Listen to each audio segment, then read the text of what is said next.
Some coffee's fast, but not fresh. Some coffee's fresh, but only after a long wait. Speedway coffee is made fresh at the push of a button, hot or iced, so you can have fresh coffee your way, right away.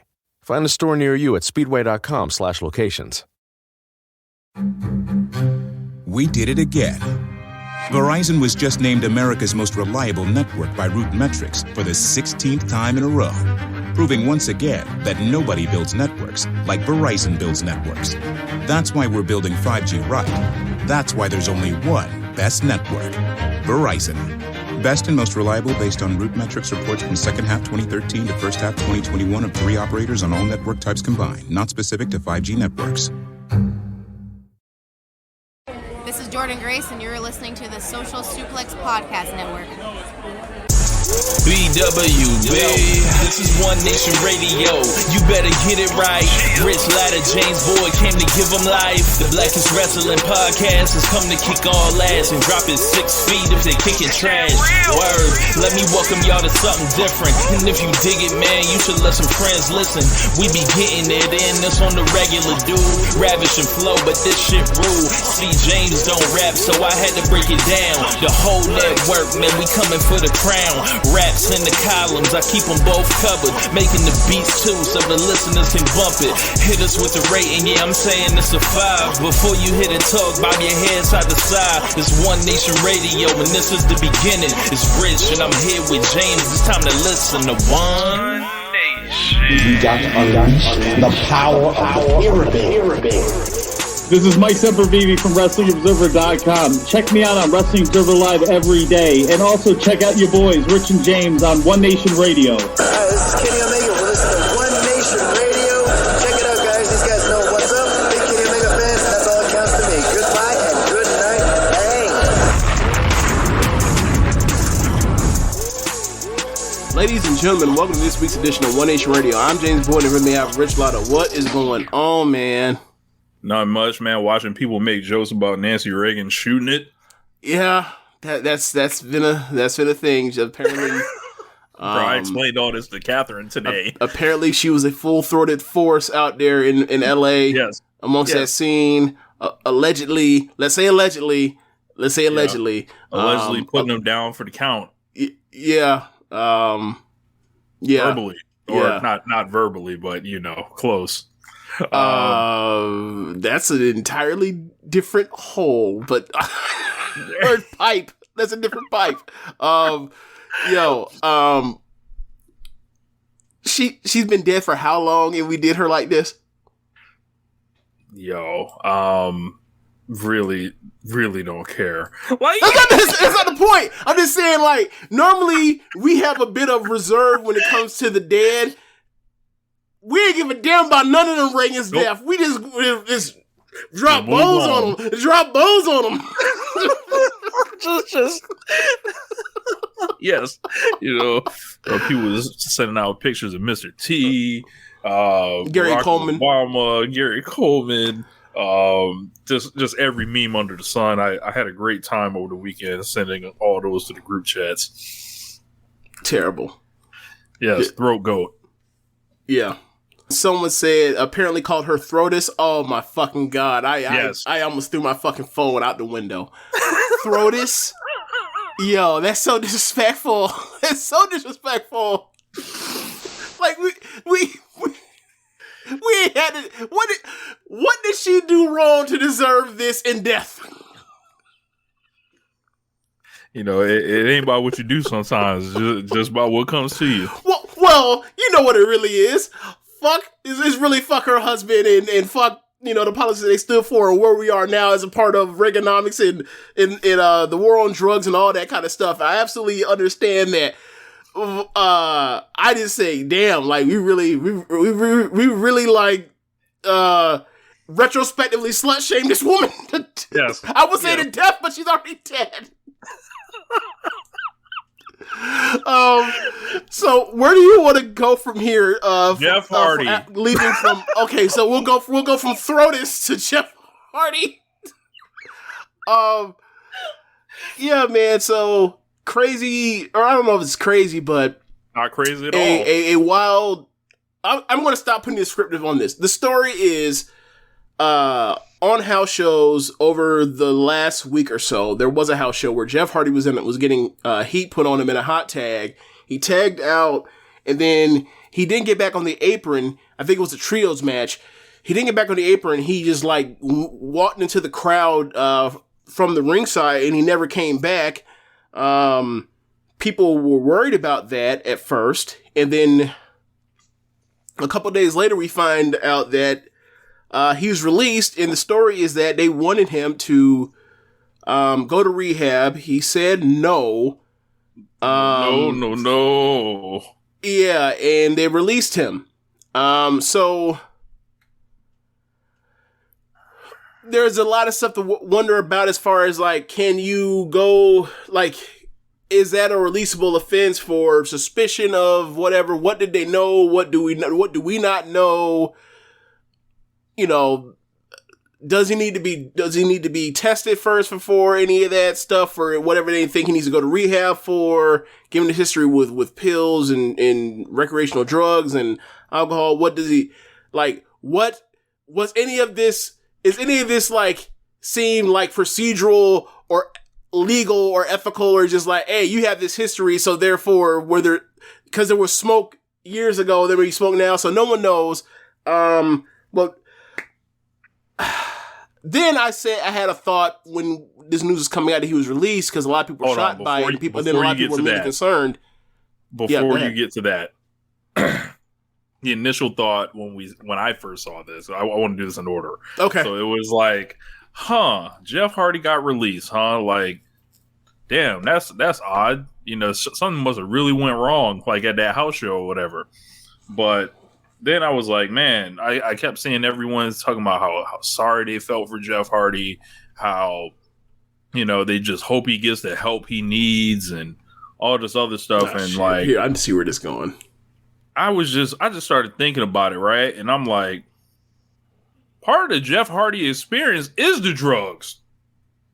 And we could beat around the bush. We could not acknowledge that, but that's what it is. And also, some people like to do drugs.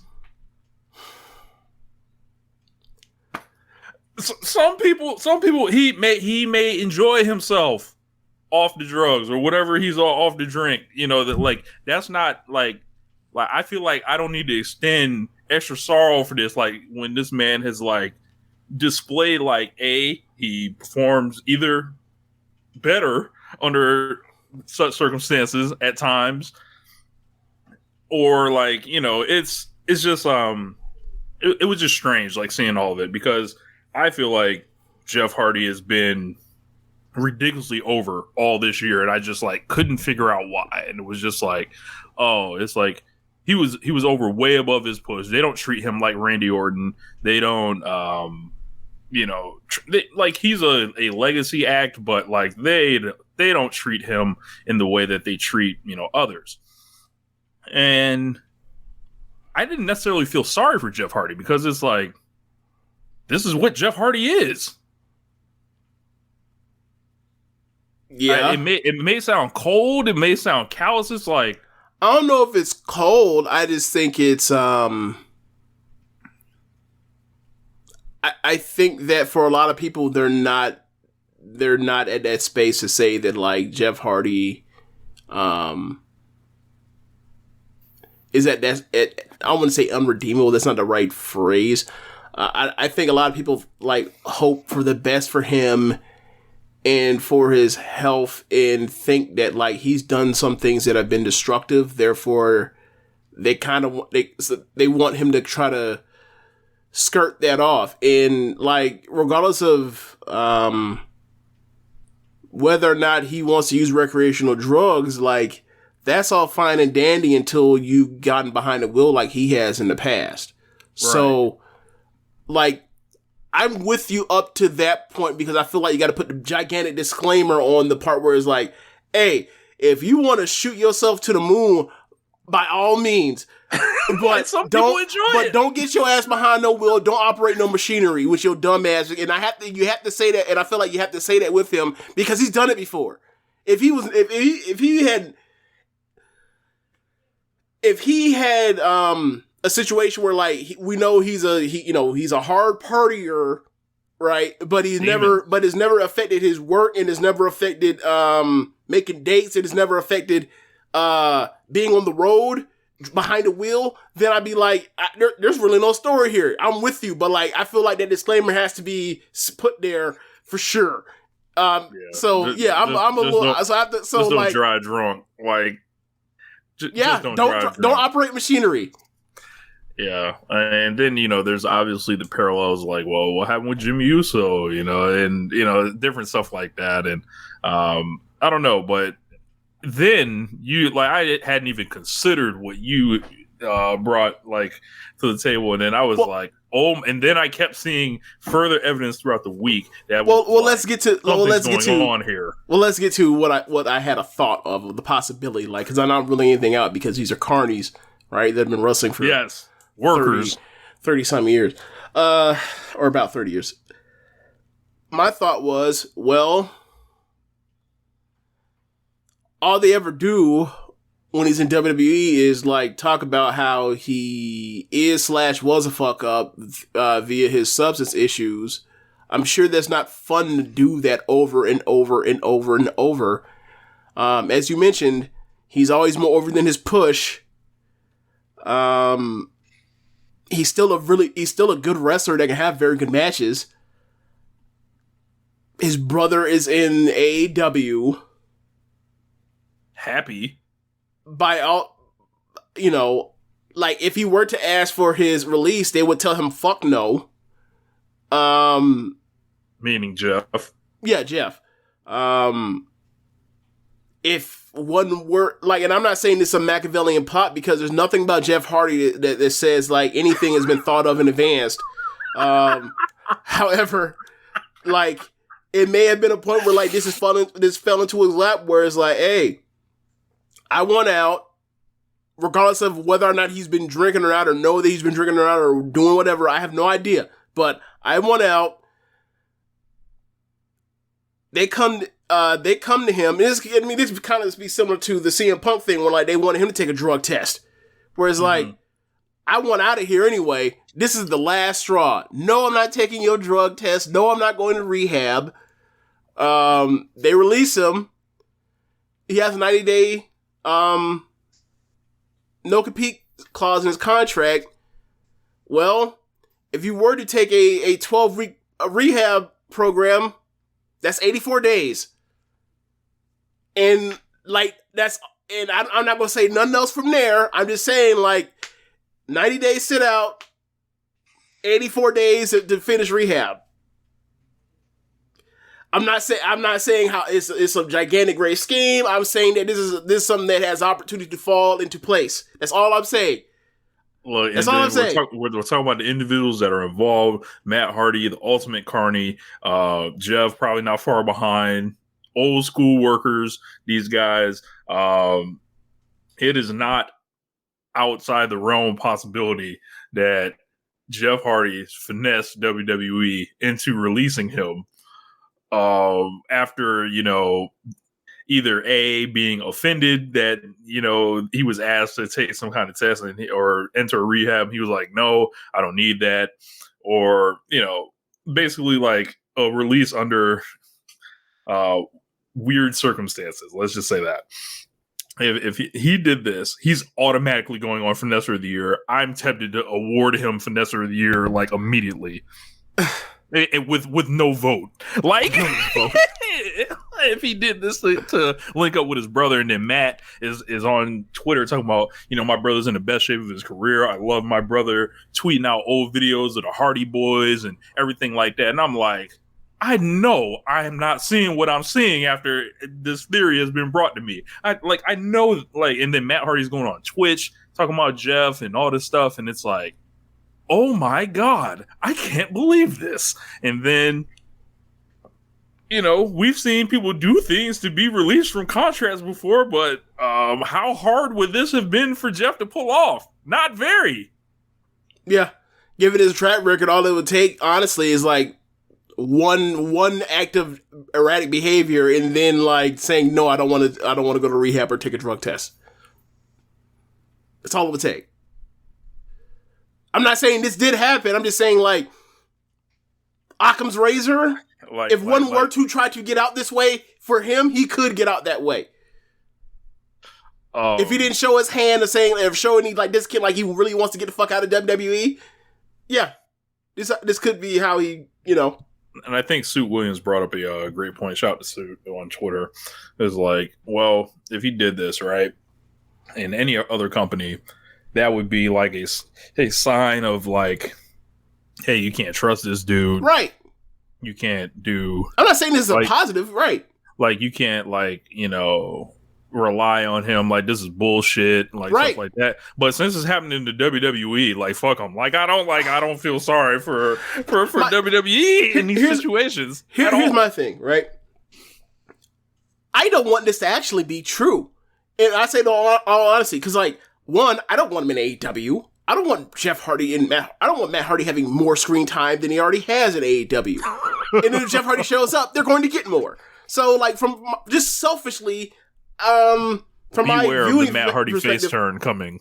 Oh God! Everyone, please beware of it, because the second he gets super kicked by the Bucks, y'all will already know. So, honestly, like from just selfishly, like for my own viewing interest, like I do not want Team Extreme back together on any American professional wrestling that I watch. Just don't. Or Japanese professional wrestling that I watch. Let's be precise. I don't want to watch whatever federation they're actually in together. And also like that trip from he may or may not be in a right state of mind or healthy to be on the road doing professional wrestling. Like, to go from that big question to he just gonna go from this one promotion that to the next one like it ain't nothing, I'm not exactly cool with that either. Mm-hmm. So, like, I'm not saying this like, yeah, I want it to happen. No, I don't. In fact, I quite frankly do not want it to happen at all. If I had my way, he would stay as S in WWE forever. But, that's not where we are today. So, I'm just saying, like, do not write out the possibility that these elements were put in place for the table for the road to be paved towards this happening. That's all I'm saying. And even if it's not exactly 90 days on the dot when he comes to AEW, or if he comes to AEW, like, do we think that he won't eventually be there now that he's out of WWE? Like I feel like it's a countdown clock at this point. Right. Whether it's 90 days or 6 months. Right. And, you know, maybe WWE should have not poured liquor all over this man. Maybe they should not have simulated a car crash due to drunken driving. Maybe WWE shouldn't have just completely exploited this man's issues for years and years and years. I'm talking decades at this point. Keep in mind, like, they've done this before to a lot of people. Like, they did this to Animal. Yeah. They did this to Tim Hawk. Yeah. Or Hawk. Yeah. They did this to they also did this to Tim. Was it Tim White, the ref? Yes. Yeah. Like, they had him doing semicide. My lord, they had him doing suicide skits, and then lo and behold, how did he die? He took his own life. Like, this isn't the place that that you can just like say is above. And then they try to cover their ass with like, oh, we'll pay for the rehab, we'll pay for all this stuff, and that's nice, and that's nice. However, like, you have these people.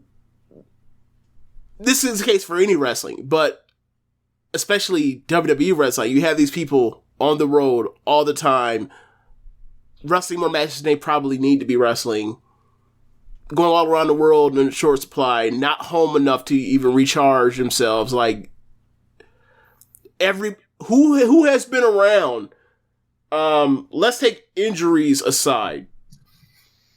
Or let's actually include injuries. Who has been around on this hamster wheel that doesn't eventually, like,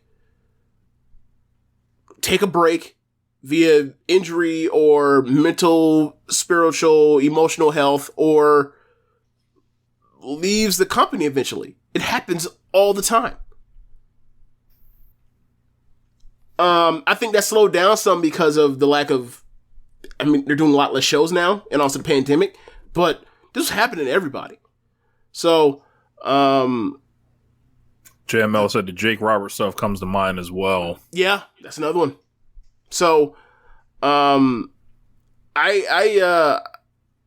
hope this is a moment for them to kind of, take a step back and look at, what they are as a business and like, is this good for business that like people that they have around, like lifers like him? Like when you think of Jeff Hardy, you immediately think of WWE. Like you have someone like that and they can be in his way. And like that goes for the entire era he was in. All them dudes were on that shit. I think how many people that he was on those rosters with that are fucking dead already. Right. And they were all older than him. Like he was like the young guy then. So it's like, I think X-Pac had said something like, maybe it wasn't a good idea for the agents to be encouraging them to jump off the arena, literally, and all this stuff where he's addicted to pain pills by the time he's 25 years old.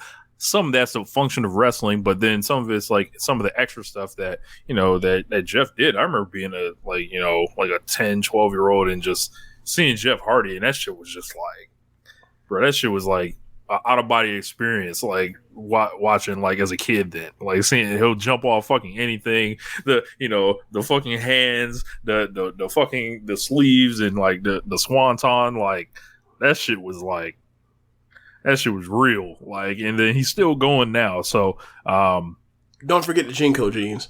Yes, the jeans and all that. So the rash guard. Yeah. So we'll see what happens with Jeff. So, have your fun, Jeff. Whatever you're doing. I don't even know what to say to you after that. Like, where do we go from here? Speaking of another man who may have been finessing this whole time, Johnny Gargano.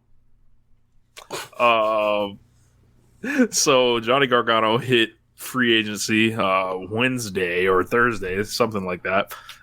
He, of course, cut a promo on NXT, kind of left it vague in the air before getting jumped on by Grayson Waller. Grayson Waller whooped his ass, put him through a table, and literally minutes later, Johnny Gargano was posing for pictures with Kyle O'Reilly, smiling. Shawn Michaels is coming out there with his hand on Candice LeRae's belly. Ciampa and him are sitting in the middle of the ring. They're completely undoing this fucking angle. And then when I saw that shit coming out, I was like, oh, he's the fuck out of here, Chief. And then less than, 30 hours later, maybe? Nah, like 12 hours later.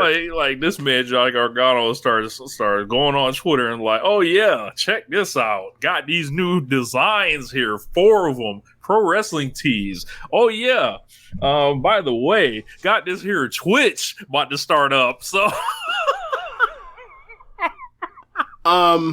bet on yourself.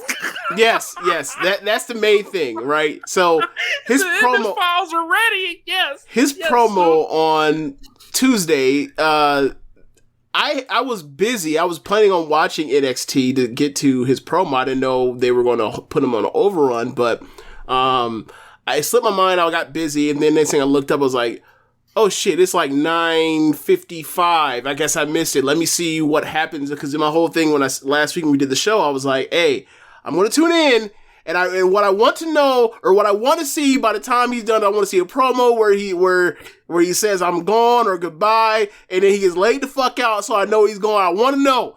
So I look on Twitter, and I'm like, damn, I don't see none. I thought to myself, they did a fucking overrun, didn't they? Go to USA Network, click over in the middle of the promo, he's cut his promo, and there's people in the building crying, and then he gets laid out as he said, and I didn't even get a chance to hear the whole promo, so I went back and watched it yesterday, but like, I wasn't minding that, because like, the second he got his ass laid out, I was like, yes!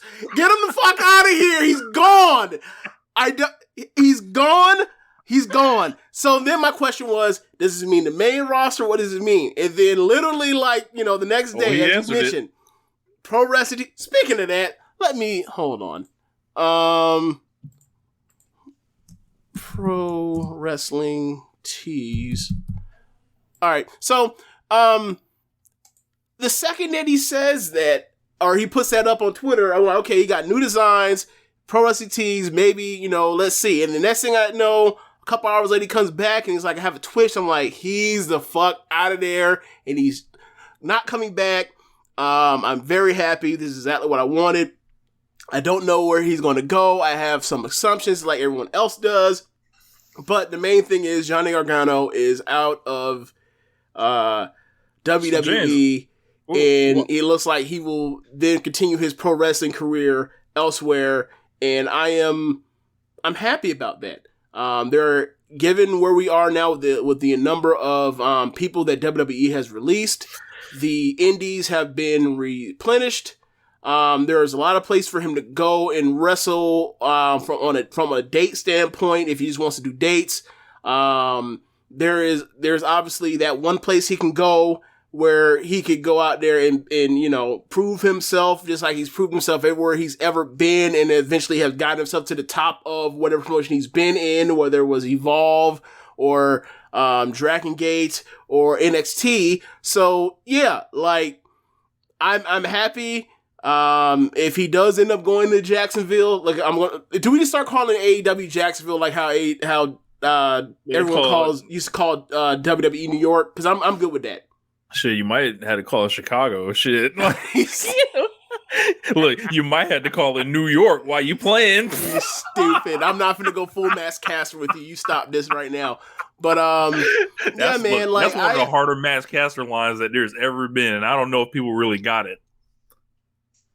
I don't know, but yeah, I was just happy, and we'll see where this goes. But yeah, he's out of there, and I'm very happy. Also, by the way, I don't know if y'all can tell, like, speaking of people that are out of there, I got my Kairi Sane shirt on. Might as well bring that up too. She too is done with her contract with WWE. We talked about Kairi last week in the speculation that after she took the WWE stuff off of her social media, that like, does that mean she's done with her contract? Now we official word she's gone. Like, it was a great week for James Boyd. Like, to have a Kyle O'Reilly, a Johnny Gargano, a Kairi Sane, three of the cornerstones of WWE NXT over the last 3 years, and they're all the fuck out of there, and some are bypassing the main roster completely. Some have gone back home. I'm just very happy to see that, like, these people have done what they've done and accomplished what they've accomplished, and realize, like, it is the best it's gonna get. And instead of going through one of these horror stories or becoming complacent or whatever, they have decided to go somewhere else and figure out however they want to do it. And like, the best to them, and look, and to the ones that decided to stay and they want to go get Vince McMahon's money, I'm not going to look down on you. Go get that money. I'm happy for you too. Whatever you choose to do, I'm happy for. But I will say, this makes me happier. Like, I'm happy for Ricochet. If he left, I would be happier for him. That's all I'm saying. Look, I'd like all the good wrestlers to leave. Let's leave The Miz and Roman Reigns and whoever else in WWE. Like, no. If we want everyone to leave, that's good. You want Roman to leave too, but to Hollywood. That's how you do that. Sasha, Roman, Becky. If you want to leave, fine. Go to Hollywood and go get your money without throwing your head at the floor. I'll be happy for you. You know how many Rock movies, you know how much money The Rock has given to The Rock in the box office? I will give that same amount of money to y'all. Baron Corbin, he can stay. We get Riddick Moss, a mega push. A Ridge Holland, we can get him the WWE title. Like, keep all those guys. Like, cause like they like, and it shows a lot about like the NXT that we all loved from like 2014 to like 2019, that kind of like that 5-year period. I was calling a lot of the problems in real time, talking about how their training school fucking sucks, and we're gonna like roll that into like the NIL conversation shortly. But this company, instead of looking at those people that were getting over and all that, they've decided to not go back one era, but to go back like 4. Like they want all these, 300-pound guys, 6'6", 7 foot, 400 pounds, just going back to big people, hot blondes. Well, there's less standard for the women, but blonde twins. This is the same company that it has always been. The NXT should have, it was never going to work. I'm sure James can probably go into that more of what he, what some of the downfalls were. But, from what I was seeing was, they were never going to push the people like we wanted them to, and we had to see it over and over and over and continue to ask why we were seeing this. Like when Shinsuke Nakamura is losing to Jinder Mahal, when we're seeing Baron Corbin be pushed harder as a main eventer than fucking Ricochet, shit like that, has happened for years and years and years. Like they don't get it. They will never get it.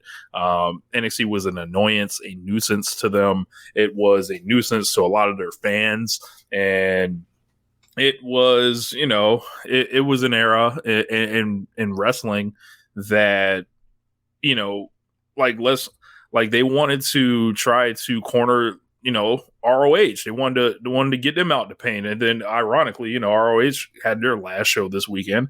They wanted to get ROH out to pain, and they were terrified of New Japan. So that's what NXT ended up being. Like, it was like, who can we take? We'll take fucking Finn Balor. We'll take Kevin Owens. We'll take, Shinsuke Nakamura, Samoa Joe, Sami Zayn, Adam Cole, Drew McIntyre. We'll take all those people or whatever and put them under our umbrella. Gargano, Riddle, Keith Lee. Yeah. And then, eventually that talent, that dried up because, the faster they were signing people, the less buy-in that was happening. On the way into the promotion for a lot of the people. So all of a sudden, you're trying to flip the switch on Bronson Reed, it don't quite hit the same or whatever as it would have for Shinsuke Nakamura or something like that. And I think NXT just it folded in on itself. I mean, it was a thing that was destined to not last forever.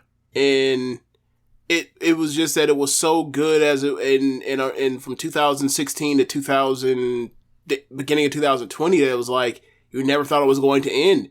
I think for most people got blindsided by what happened, but ultimately, once you put it on TV and once you give it to Battle AEW,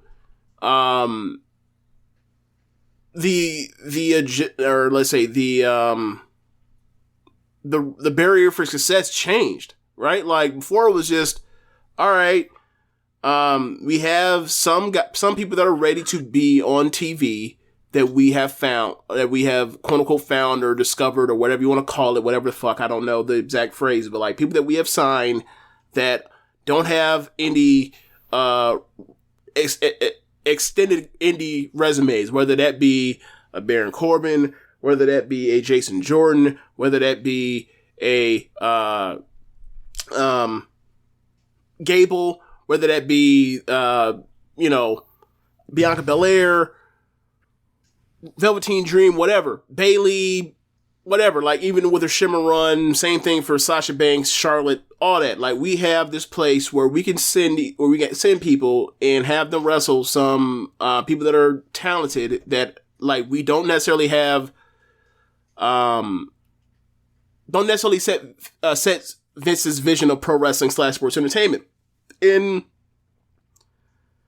they had a very underdog spirit to them while still being, because of where they were, the building they were running out of in Full Sail, while still being a part of the gigantic multi-billion-dollar corporation that is WWE.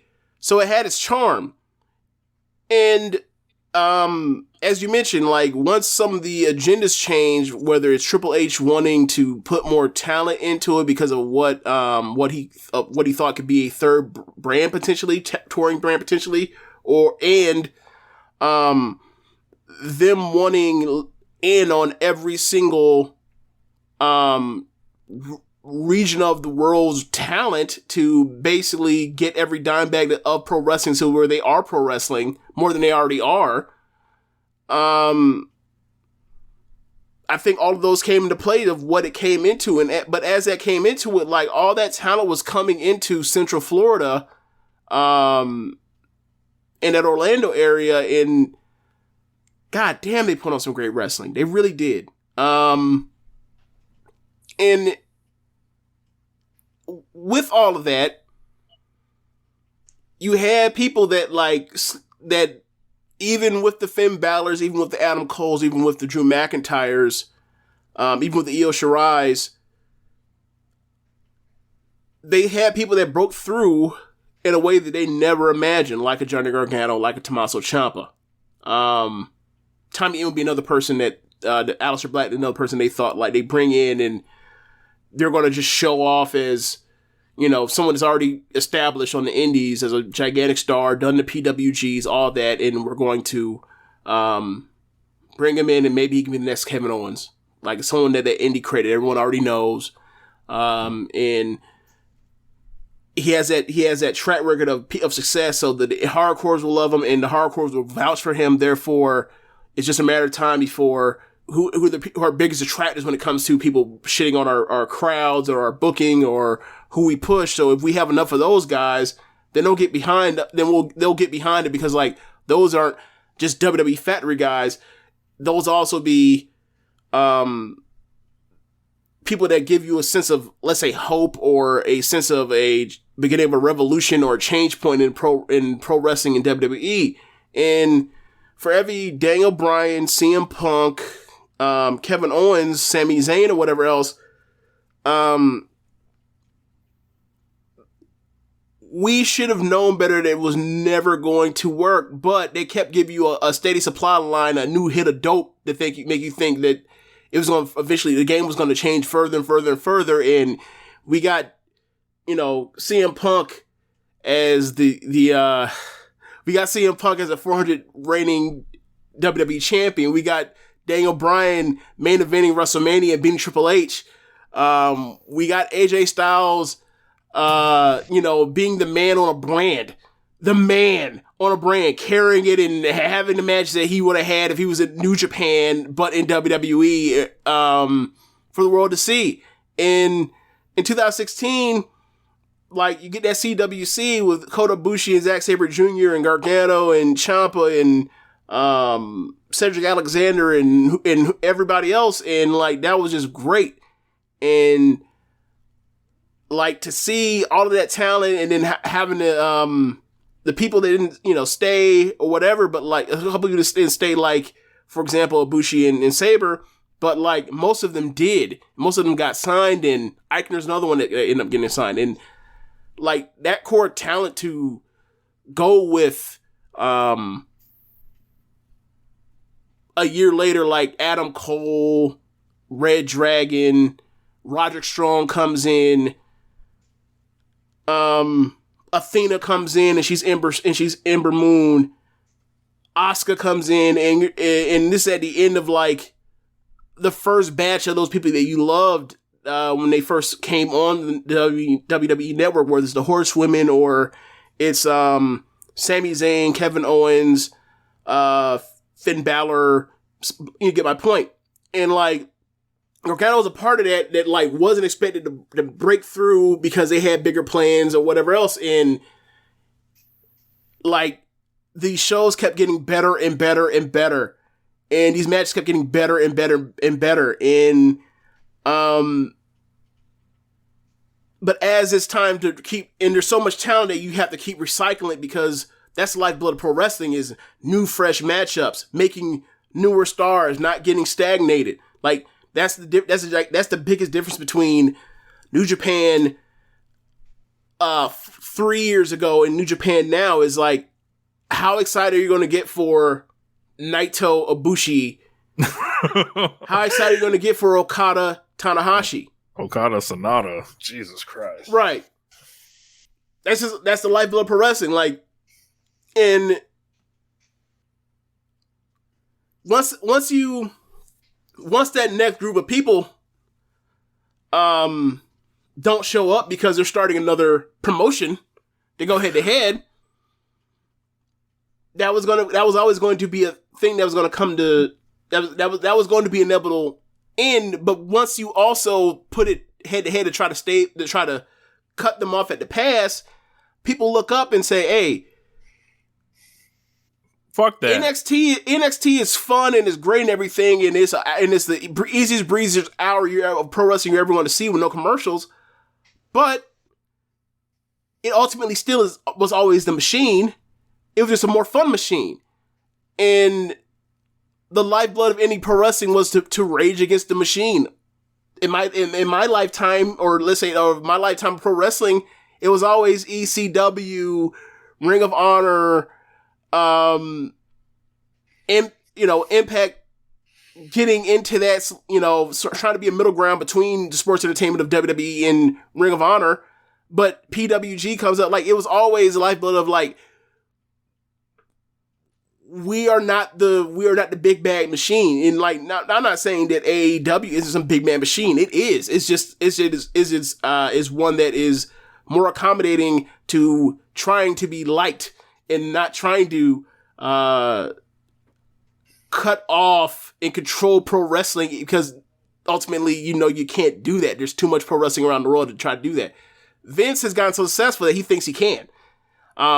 He's found out. He fucked around and found out. So for me, back to my point is, like, that eventually was going to happen. But once you have that and the fans now have something to look at, like, to go with, wait a second. This is always part of the machine. Like, it was like, and I remember at the time, drug dealers sell drugs, crack dealers sell crack, and the white man get paid off for all that. That's ultimately what that was with NXT being so successful and being so great. And the other part about that is, like, this was a top-down failure where you get to 2016, they have the main roster has the best pro wrestling big match wrestling they ever had, and then they literally just said, nope, we don't want it. Like, we want Brock. We want Jinder Mahal as John Cena leaves. We want Jinder Mahal as a champion because we want to try to get into India as if that's going to be, like, one creatively successful or anything for the domestic fans here, or good television. Like, it's just all a smart strategy at all, because, like, Jinder Mahal was Canadian, and, like, do you think the Indian people are stupid? Like, like, that's why I didn't take, like, right. And it's also,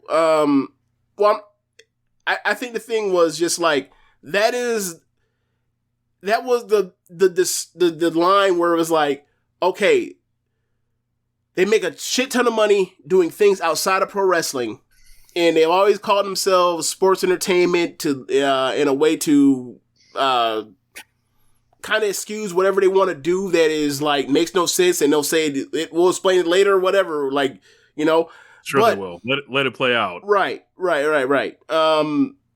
But ultimately, it was like, that was one of the biggest, like, tells to everyone at the time. It's like, oh, this isn't sports entertainment. This isn't pro wrestling. This is a content factory that is worried about dominating the world. And they figure we'll get somebody up out of the bullpen that was cold as a block, as cold as the block that sank the fucking Titanic. And we will just make him the 50th champion in this fucking company's history, and then we'll just take him over to India, and, like, we'll just make so much money, regardless of, like, even, like, delving into, like, what would happen if you tried to actually make money in India. They were just trying to expand markets because like, you have stockholders, you always got to try to maximize profit, and that's, like, led them to stuff like Saudi Arabia. Right. That's what you see in Saudi Arabia. So once you have all of that stuff going on, and there's no concern for how good the TV shows that the fans are watching is, then you start looking at like what is happening with the developmental to where it don't matter if this person was someone they found off a football field. It don't matter if it's someone they found off of the mats. It don't matter. Like Vince sees them. If this person doesn't fit a certain look for whatever reason, whether is Vince is taller than them. Whether he's taller than Vince, or whether this person is has to be either A, taller than Vince, or B, have a 6-pack, or C, be somebody that Vince wants to fuck. Like, it just doesn't work for these people in the long run. So you start seeing people over and over and over repeatedly have to, after getting over in front of the 400 people, and then also getting over in front of like 15,000 people on 3-4 times a year on takeovers. They show up in front of Vince. Vince acts like this is Vader, and like Vader has his name, but like I ain't never seen Vader. It's like, but never mind the part I never seen Vader. It's like, it's as if I never saw Vader, but like I was also paying Vader while Vader was also doing shows that I was also like paying the rent for, putting my fucking satellite uplink to, and air broadcasting on my network, but I never saw him because like I make so much money I don't even pay attention to all the stuff my name is on. So making Vader wear his gear backwards so it doesn't say Vader on the front and shit. Yeah, so he's the Mastodon. I was just using Vader as an example of like this was the equivalent of what was happening like 25 years ago. We were like, how the fuck did they fuck up Vader? It's like now.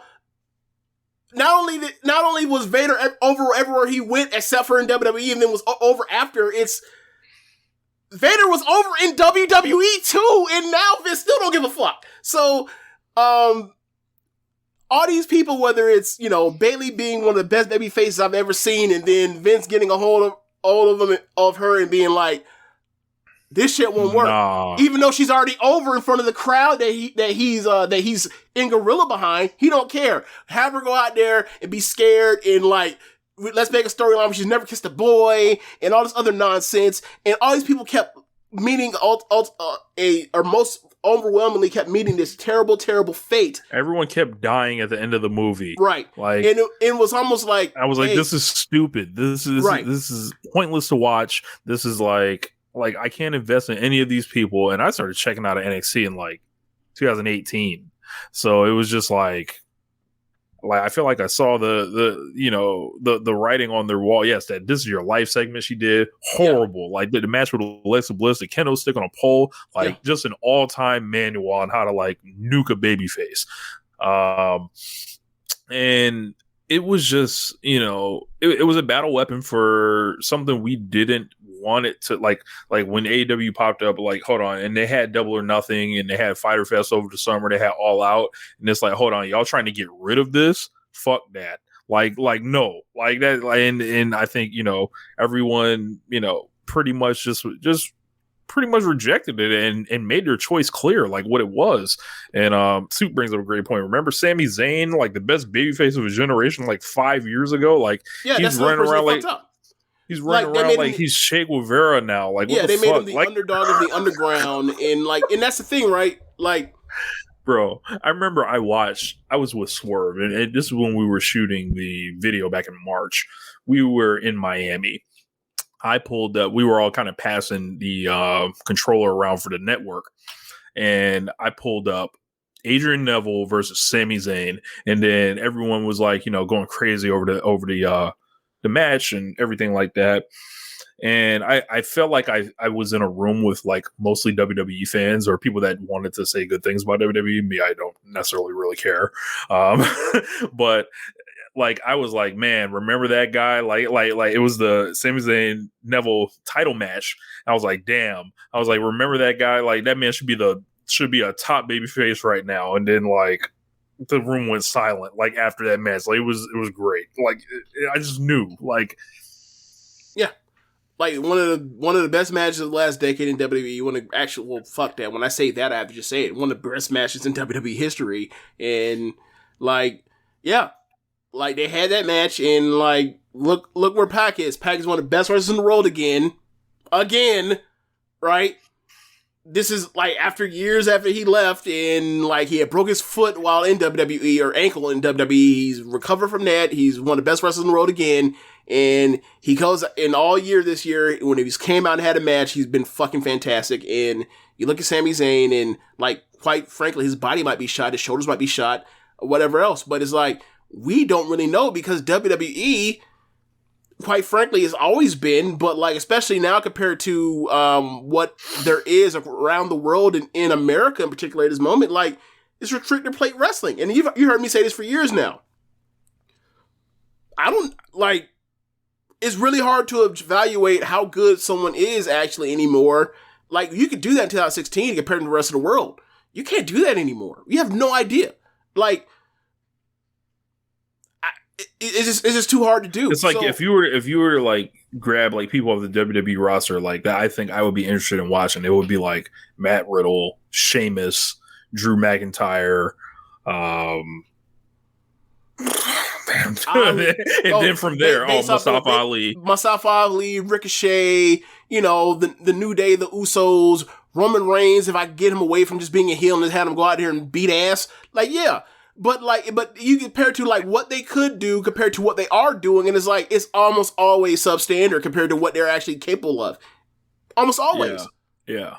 And I don't want to, and you know, that was the thing that made 2016 WWE main roster so exciting, was like, it felt like they were turning a corner on that. And then like literally we get to 2017, and like Brock in that summer, after like Roman just got this fucking Braun Strowman guy over, he goes on a rampage himself. Like, he pins Samoa Joe at Great Balls of Fire. He pins in a 4-way with Samoa Joe, Braun Strowman, and Roman Reigns. He pins Roman Reigns.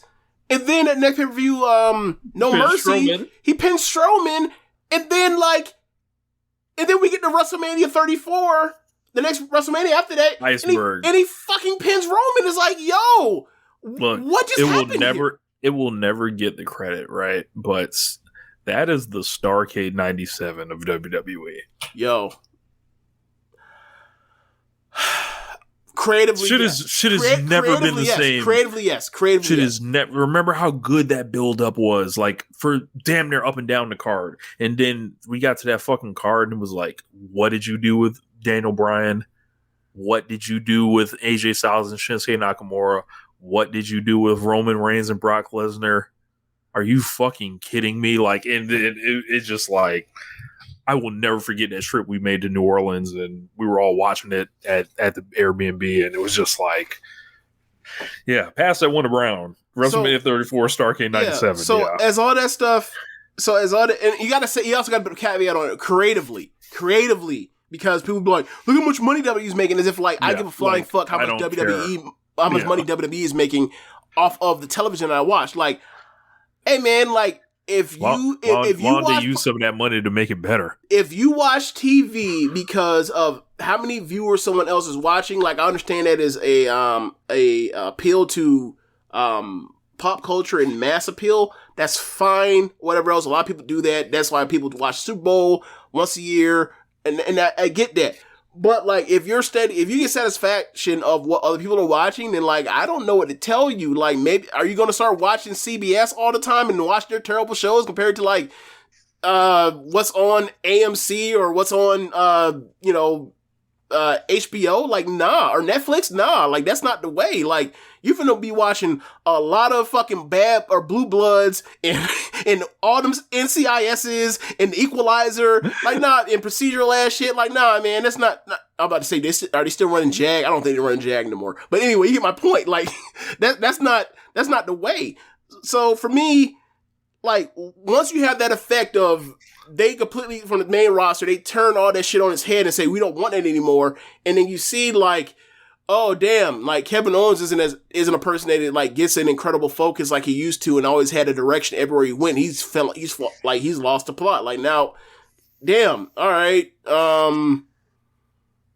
what, like, they're telling us that we're telling us that, like, Becky Lynch, like, beat everybody for like months, and then, like, Charlotte just comes back and steals her title, or just busts in and shoehorns her way into her triple threat match, and then like we're gonna be mad at Charlotte. We're gonna be mad at Becky because she like blows her stack on Charlotte because like Charlotte can't let her have a fucking birthday because she always has to be in the fucking title picture, even though Charlotte ain't never got in over a goddamn thing from her perspective ever. Yeah, like it's just it was or maybe that's unfair to say, or she was never over in the way that she was always pushed. Never.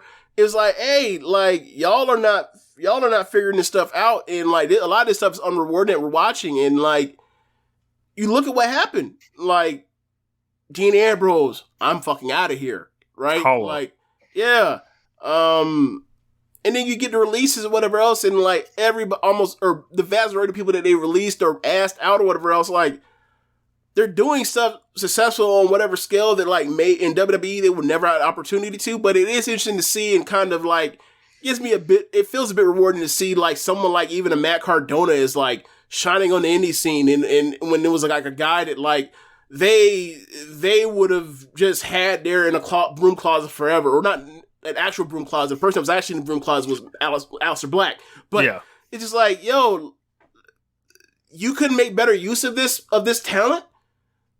Like that's mostly what it comes down to. Is like you have so much talent on your hands that you keep bringing them into these next wave of NXT, and I see what these people are capable of on NXT, and that's what we came back to. These people kept dying over and over and over, so that once you get to weaponizing it against AEW, people were like, "Yo, we're off this." And like, don't get me wrong. Up until Portland, when they turned Johnny Gargano heel and had him turn on Ciampa, they were still. They still creatively and matched and bell to bell wise, they were still as good as anyone. And that happened. They hit an iceberg. They started hot-shotting stuff, and obviously it was funny. And Triple H kept saying worse and worse. Right, nothing and Triple will H change. kept saying Charlotte like, nothing would change. And I remember saying before we even got to that first week of October 2019, I said, this shit's gonna change, and Triple H may not know it, or may not believe it, but it's coming. And then sure enough, like, it also got exacerbated by the pandemic, but it was still gonna go down. And it went down hard. And even for every cool thing they did, they still kept, like, doing weird things. Like and then shooting themselves in the foot. Like, yeah. And, like, the Johnny Gargano thing, in regards to how many, like, interesting things he figured out how to do over that, from February 2020 to now, or to basically, like, a year and a half, it's like, it still wasn't nothing like that peak was. Not even close. And it's very similar to when they turned Daniel Bryan heel. It's like, we got Kofi Mania, so maybe we should count that and put that where in its proper places. Like, that's one of the great things he's contributed, one of the great works of his career in WWE, Daniel Bryan. That shit was a total fucking accident. Yeah, it was an accident. But he still, it's still, you have to point that. But like, you look at the other stuff, is like, yes, he was entertaining. Yes, he was great, but he's great because he's great. It's not because he was a heel. And like, you cut that off to do something less than. Like, you did something suboptimal while it was still great. Like, that just shows the greatness of that person, that they were doing something suboptimal and still made it awesome. And like, that same thing with Johnny. And like, I'm glad he's gone. Like, I like to see Johnny wrestling, not Johnny heart and soul, or soulless and heartless and whatever the fuck that was in a way. Like, they made me chuckle. They were funny. I enjoyed the act of, you got little ass Johnny and little ass Candace with these gigantic human beings as their dumbass kids. But he's out of there, and I'm happy. So, like, yeah. Kyle O'Reilly going too. He got beat to hell by Von Wagner. He'll be in AEW. We already know what it is. It's a matter of time. Probably Red Dragon. Soup brings up something that I actually saw on Twitter that is fucking like 4-5D chess. Well, do we really think that this is all the Machiavellian plot from the 20 some odd, or the 30-year scam or a con? It's in play. It's in play. It could be. It's in play. Yeah, like, because it's like, all right, they didn't get that first contract. Was it the TV deal was 2000? Okay, their TV deal was 2017, right, when they got the new deal. Yeah. And they end up signing with CAA before, because the previous TV deal, so that's like 2014, 15, or 15, No, like 2013-ish or 12-ish, their TV deal wasn't as good as they thought it was going to be because they negotiated their own. They end up going to CAA. It's like, all right, well, like, who recommended CAA to them? I don't know. Gotta be The Rock. It gotta be The Rock. It gotta be The Rock. Could be. So, like, apparently, for those that don't know, The Rock and Nick Khan apparently were childhood friends, and this didn't come out until a couple of days ago, right. Apparently. And Nick Khan's sister is the showrunner for Young Rock. Awesome show. I recommend checking it out. Pretty entertaining. But yes, The Rock and then Nick Khan is essentially like, you know, if Vince dies, like, Nick Khan's going to be running this shit. He's the president of WWE now. And some have surmised that The Rock has taken this long journey to fuck Triple H. Like, after all these years, it's to finally stand over him for once and for all. And as a man that loves a good wrestling conspiracy, I feel like this is steak on the bone. Yeah, it's a possibility. Much like we talked about the Jeff Hardy thing, or whatever else. It's a possibility. I'd be remiss if I did not mention to you before we move too far away that, like, while we were talking about NXT and the Johnny Gargano segment or whatever else, I hopped my ass on Pro Wrestling Tees and I decided to get myself a Johnny Gargano shirt, one of the new ones. So just wanted to put that out there. I don't want to slip my mind. You know, I think that's a pretty interesting thing. But anyway, we'll see, man. Like, maybe Nick Khan does take over WWE. I don't know. Like, does it make the show is that going to make the shows better or worse? I don't know. Yeah, no idea. Like, maybe, like, who knows? Like, you know, people worry about, like, institutions like, it's interesting because, like, over the weekend, Oregon football, because Oregon's football coach just left to go to Miami, Mario Cristobal, they just hired Georgia's speaking Espanol at the press conference on you boys. Yes, he did. Yes. Yes. How about that, Brian Kelly? Yeah, Brian Kelly ain't finna speak no Creole at the fucking LSU presser. I can guarantee you that. Or French. But yeah. So Cristobal goes to Miami. So Oregon ended up hiring Dan Lanning, the defense coordinator at Georgia. He's one of the better recruiters in the country. So a lot of, like, this was been built up. Like, the Oregon football, they've had more success than you think on initial thought. Like, obviously they've been upright of late, like the last 4 years, but, like, they go back to Achilles Smith, they go back to Joey Harrington, and now Mariota. Like, they're just below that level. Like, they're not a blue blood, Dixon. But they've been around. Right. Like, they're not a blue blood, but, like, they're literally, like, if they ever punch one in and get themselves a national championship or two in the next 15 years, they're a blue blood. With no pipeline national talent, but whatever. But because, like I said, institutions, like, they always want to, you know, pick inside, and they're questioning their identity. Like, if, you know, we talked about Roy Williams and Coach K. Like, Coach K, this is last year. Roy Williams retired at the end of last season, right? And you always think of, like, who's the next coaches, and it's always going to be somebody that in places like that have a family and reputation of institution. Like, they naturally want to pick somebody that is a part of them, a part of that, you know, society, or whatever else. And it's like, that's not necessarily for the best. Just because like, Coach K and Dean Smith were these, you know, super successful people does not mean that, like, they also like, reached out and nurtured another mind that's built for this necessarily. We don't know that, right? Like, that's the reason why USC I can't believe John Schreier is going to be the next Duke coach. Right. Like, I just, like, watch it. I'm like, bro, I fucking saw you in college. Like, what the fuck? Like, right. Like, he ain't 30. He ain't 36 yet. How old is he? 30 what? Bro, he's got to be my age. He might be a couple years older than you. Yeah. But my point, like, he's not even 35 yet. He's getting, like, the second best job in the country. He's 34. There you go. So he's my age. Yeah. So, you look at that, all of everybody wants to do that, and it's like Oregon football.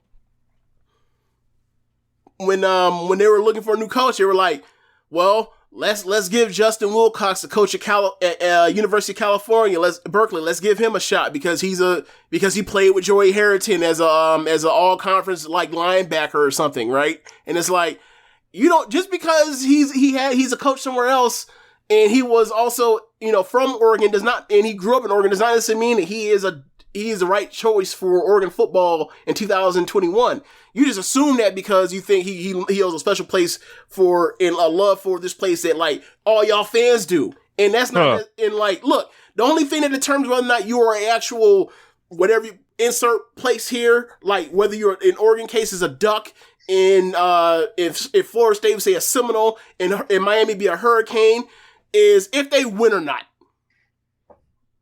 Right? Like,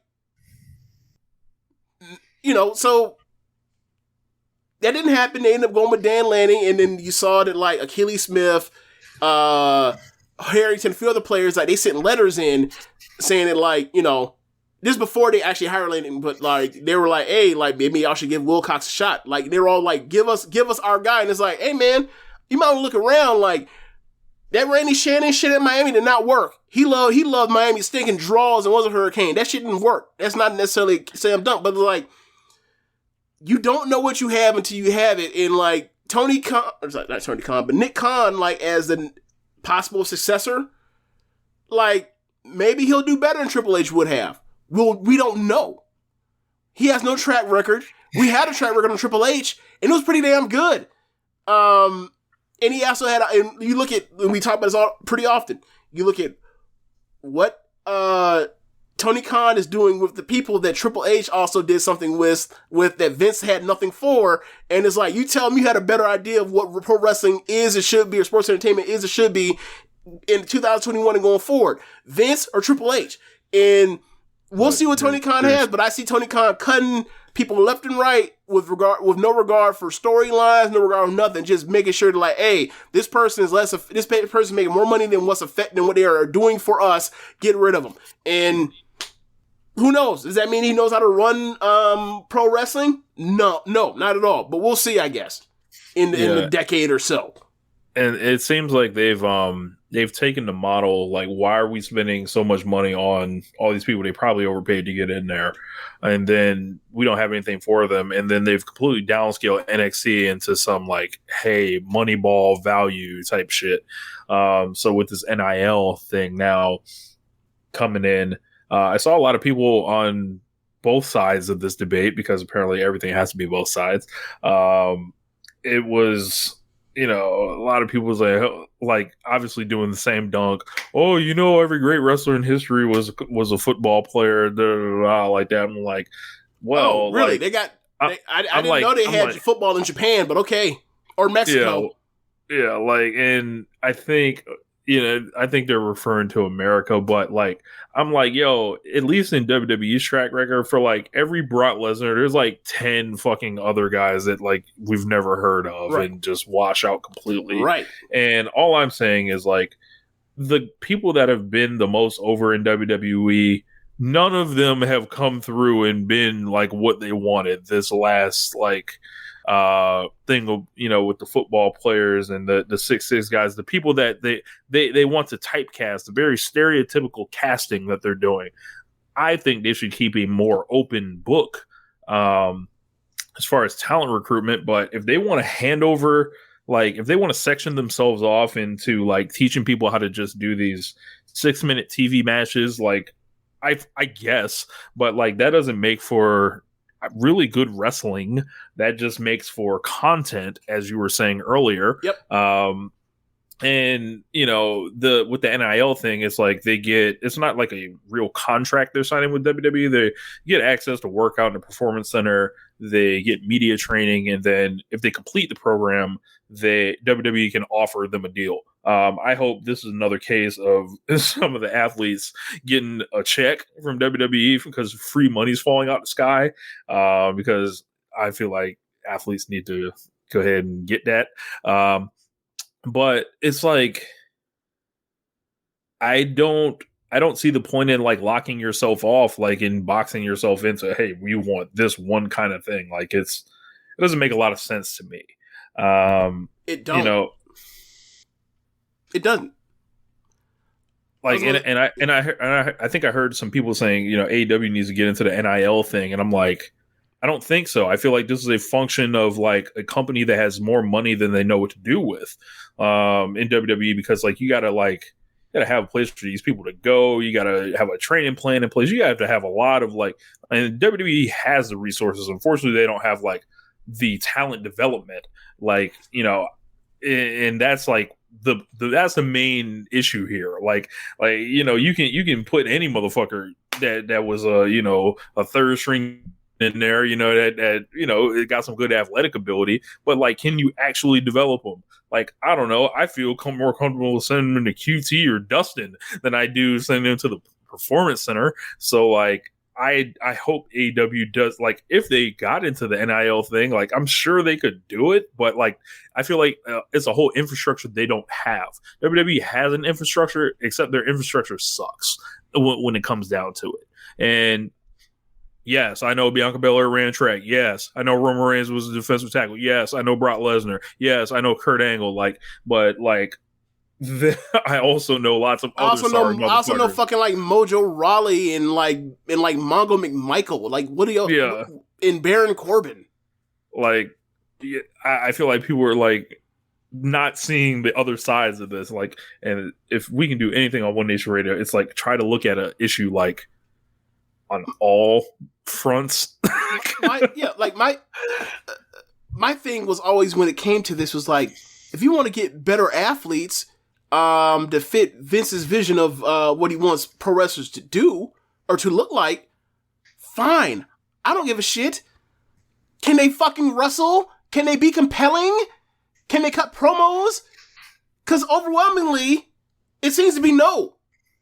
And I don't know how many people they have to bring in from all walks of life, from all different reaches of this spinning rock for them to fuck them up. I just, like, we had a conversation with Finishell the other day, and about, like, he was saying that, like, NXT is better off, where 2.0 is better off going off, or them pulling NXT off 2.0 off the air. And I was like, brother, that decision is going to be made for them. That won't Point be 1-1. Yeah, like, that won't be, then my point was, like, I'm just going to read off, is like, it's a top-down systematic failure. Daniel Bryan returns from injury and forced retirement. He kicks AJ Styles in the dick and turns heel 7 months later. Roman Reigns returns from beating cancer during the WrestleMania 35 season, and he's left off the SummerSlam card while 3 weeks into feuding with Daniel Bryan. Becky Lynch surprise returns at SummerSlam after becoming a mother and turns heel on her first night. Seth Rollins runs in and saves Reigns' ass multiple times in title matches over the summer and the fall because he wants a shot at Reigns to get his Universal title back. He gets drafted to Raw. The only thing they had on TV that rewarded their fans and viewers was NXT, and they scrapped it to do some new generation era gimmicks with green talent that almost certainly won't be better in 15 years than the average woman in Stardom will be by the middle of the third year. And if 1996 Steve Austin fell in their lap today, he wouldn't make it because they'd be too busy making sure that Rocky Johnson's son is only a fourth as over as he should have been. Like, we're done here. We're done. Like, it's a wrap. If they could, they get talent, they get molds of clay, they get them as blank slates to don't have any quote unquote bad indie international habits, whatever you want to call it. And then they routinely have these people show up and they're like, yo, they barely know how to even throw a fucking V-trigger. Elias, Mandy Rose. And then you look back and you find out how long they've been wrestling. You're like, yo, are you kidding me? Look, another good point by Suit in the comments. 96 Steve Austin did fall in their laps, and he was the fucking ringmaster for half of it. Well, my point is, if you get them in the door, this is also a different era, right? WWE rarely gets somebody that comes in and they succeed as their original gimmick. There's always a trial and error, and then eventually they keep doing stuff, and eventually it works because of a storyline or a shift in the audience or the martyr booking that they do where they book somebody supporting, people look up at me like, that's bullshit, we're going to rally behind them. Like, it's never a Vince just has a great idea off the bat and we're going to run with it. Like, the really only examples they have are like The Shield and The Undertaker. Everybody else, they were like, all right, let's throw some shit at the wall, and then shit stuck. And like, you can do that when you have the number one, the most populated territory in the country. He couldn't have done that shit in Portland. He would have been out of business. But yeah, like for me, Sir Sam in the comments, Steve Austin did fall in their laps, and they jobbed him out to every top guy, and he now works for AEW. Okay, look, I look. Let me shout out to Sam. Make sure y'all. I have the Mott's book right here. Don't you ever call John Mott Steve Austin ever again. Don't you ever say that shit. That man was out there in this book. This man is in this book talking about how Drake Warts literally introduced him and addicted him to that garbage ass deathmatch wrestling. And then that man talking about how he was out here walking to the ring with a rubber mask on. Nah, man. Nah. Steve ain't never went out like that. Steve ain't never went out like that. But anyway, like my point is this. The talent, the people that you get, that's great. I don't care where you get them from. Are you going to make them good wrestlers? Are you going to let... That's the part that your touch grass federation, your touch grass army isn't ever going to acknowledge or consider. Are you going to make them good wrestlers? Are you going to make them diverse from the pack of people they're all teaching the same things to on the same exact ways of how to wrestle? Are you going to let them, as you see them every single day, and they're engaging with you, and you like them, and you like their personalities? Are you going to let them carry that into whatever they say on the mic? Or are they going to just recite lines and you're going to try to make them into actors when they didn't get into this to act? Like they didn't, like the ones that did go to college, I can guarantee you none of them majored in fucking theater. None of them did. So what are we doing here? Yeah, man. I think it's a broken system. Vince doesn't know what he wants. They'll be switching this philosophy up. I think people should get the money while they can. Shout out to the athletes for getting it.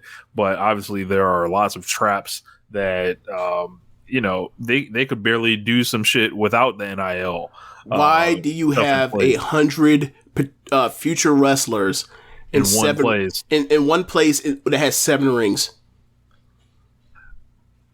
It's like they're not trying to score. Like they're trying to like hope some people stick. Not even if you want them to stick. Efficiency in the mud. Go back in time and hire 10 of them, and put them in like 2 rings. Am I wrong here? Like, yeah, like. And I think that's a part of that. Keep hiring the same indie guys keep hiring them same indie guys that were matriculating and coming into NXT or whatever else. And then you put those 10 guys or those 10 acts, you put them in the ring with talent that's way better than them so they can get acclimated. It's not that hard. I see this literally all the fucking time in Joshi and in Japan. Yeah, they got to learn how to roll and then, do the fighting stance, Rich, can you do me a favor? Can you go on Cage Match? Or actually, no. When was Tough Enough? When was Tough Enough that Velveteen Dream was on? What year was that? 2015. 2015. So that means too that Mandy Rose has been at this since 2015 as well, right? Yeah. Yo, she is a 4.69 overall. And I don't mean to pick on her. You can also go to what's her name? Woman's Right. Lacey Evans. You can also go to Lacey Evans. She's been around for like 5 years too on the low that you just don't realize. Same thing with Raquel. She's been around for like 5 years on the low that you just don't realize. Yo, if they wanted to get these people better, they should hire them. They should get them bookings at places. They should have them travel these places and wrestle all these other people that are going to be better than them, and eventually they'll catch up. Otherwise, Otherwise, they're so far behind, and they're only way they're going to learn is like wrestling other people that are on their same level. That's how you get better. Never gonna happen. Everybody else knows except for them, apparently. Like, when they put Braun Strowman on the road, how long did it take him to become decent enough to have good matches? A year? Year and a half. Now imagine if he had still been stuck in the PC. I saw someone on Twitter say Braun Strowman showing up at Ring of Honor was like Sid showing up at ECW, but like, except people didn't go crazy for Strowman. And I saw that, like, and then like I was like, oh my god, history is repeating itself. Like, what is going on that here? Happened? That actually happened? Bro, so like, yes, bro, like Braun Strowman showed up at Ring of Honor. No, the Sid part. Fuck Braun Strowman. Oh, yeah. Sid was in 1999 ECW, and people went fucking crazy for Sid. Like, it was in like, who's the man? Yes, exactly. Who's the man? But Sid, everyone would talk about how much they hated Sid, but like when Sid came in, he was fucking over as fuck. Like, they had to eat that shit. You know, I didn't know the Sid man. was fucking ECW, bro. I had no idea. Yes, on one knee. You know, hold on, bitch. You know, who's the man? I had no idea that Sid was in ECW. I had no idea. That's fucking great. I need to find that. I gotta find that. I gotta go on Cage Match and find that. Yeah. Oh my god. Those of y'all that are in the chat, send a tweet at James with. Oh my god, that was fantastic. Please. Look, man. Sid was a 10 out of 10 at everything but wrestling. Yep. He's a 10 of 10 promo, 10 of 10 physique, 10 of 10 charisma. He just stunk in the ring. He was great at everything but the wrestling. We love this is a Sid positive podcast. Yeah. The master and the ruler of the world. Yes. Yes. Yes. The man of the millennium. Mr. Excitement. God damn it. You thought I forgot about that shit in WCWD? You know I did not. Hold on. Let me see what Sid's Cage Match rating is. Oh, man. You had to be there. You had to be there. Okay. This is a respectable 6.90. And that's all off the charisma and look. That's all it is. Yeah, man. Sid was awesome. But he couldn't work for shit. Yeah, man. Hey, man. Sid has a 5-star match. That man's in that 1991 War Games. So this is like 5-star Lars, the original 5-star Lars? Okay. Yep. Yeah, man. I just think the thing for me is like, I watch people, and we talk about this on a weekly basis. We watch young people like get into pro wrestling and develop and get better every twice a year. We see huge gigantic leaps of like someone got better. Like Lady C, how we were talking about Lady C a couple weeks ago. Like, yo, she was abysmal a year ago. Now she's actually decent, like, and can have good matches. Like she had a good match on Saturday.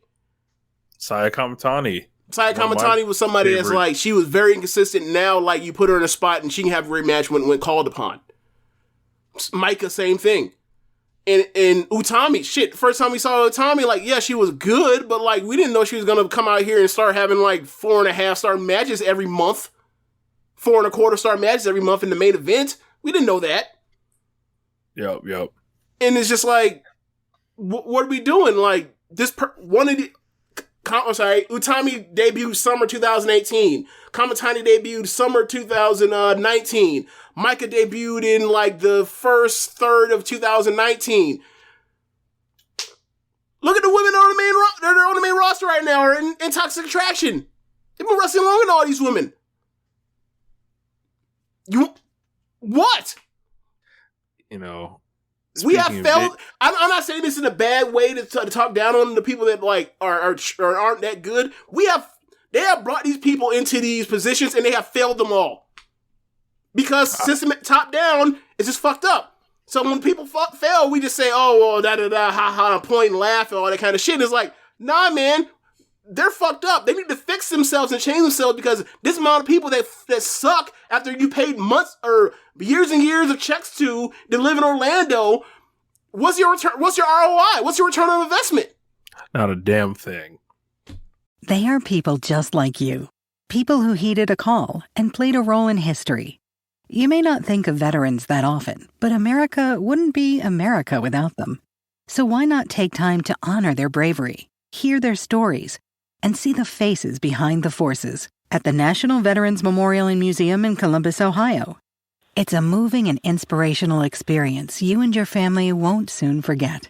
Plan your visit at nationalvmm.org. While traveling, it's usually best to pack light. When it comes to money, carrying some cash and having an alternative like Zelle is a great idea. Zelle's an easy way to send and receive money with people you trust. At any U.S. bank, it's already in thousands of different banking apps, and it's money straight into your bank account in minutes fast. Look for Zelle in your banking app today. Safe travels. I can tell you where who is getting ROI, and that's Creator Pro right now, because Hook has finally been sent. And my fucking God, I am so relieved that he ain't trash. That Hook ain't trash. That Hook is good. Yeah, Hook is exciting. Hook could be a star. Hook has the presence. He has the it factor. When I think he just has a really cool presence about him, and there's kind of like a mystique to him, kind of like Darby in a different way. Of course, Hook is young as fuck. He has great ideas on how he wants to present himself. He's got the Action Bronson song. He's got the hair. He's got Taz as his dad, which everyone loves. For people that are not understanding why Hook has gotten over like this, it's been going on. It's like, some of it got memed up, but I really think there was always something there with him, just that people connected with, that they saw him doing, like, we used to joke and say, Hook would do goon activity, and we all would hear the reports talking about, yeah, Hook's good, don't worry about it, he's gonna be great. And I didn't expect him to blow us away in this 3-minute match the way he did.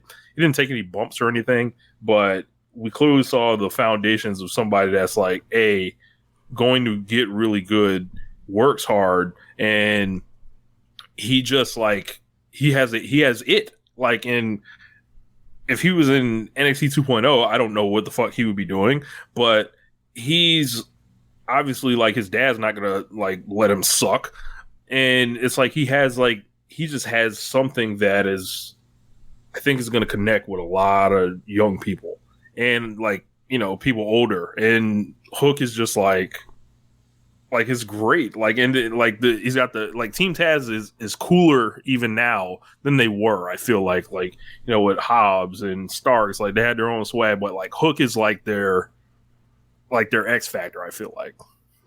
I was impressed for a first match. Obviously, he did a lot of stuff that is like, he's rehearsed this shit, or not rehearsed, what are you going to call it? He's practiced this shit 1,000 times. But like, I don't care.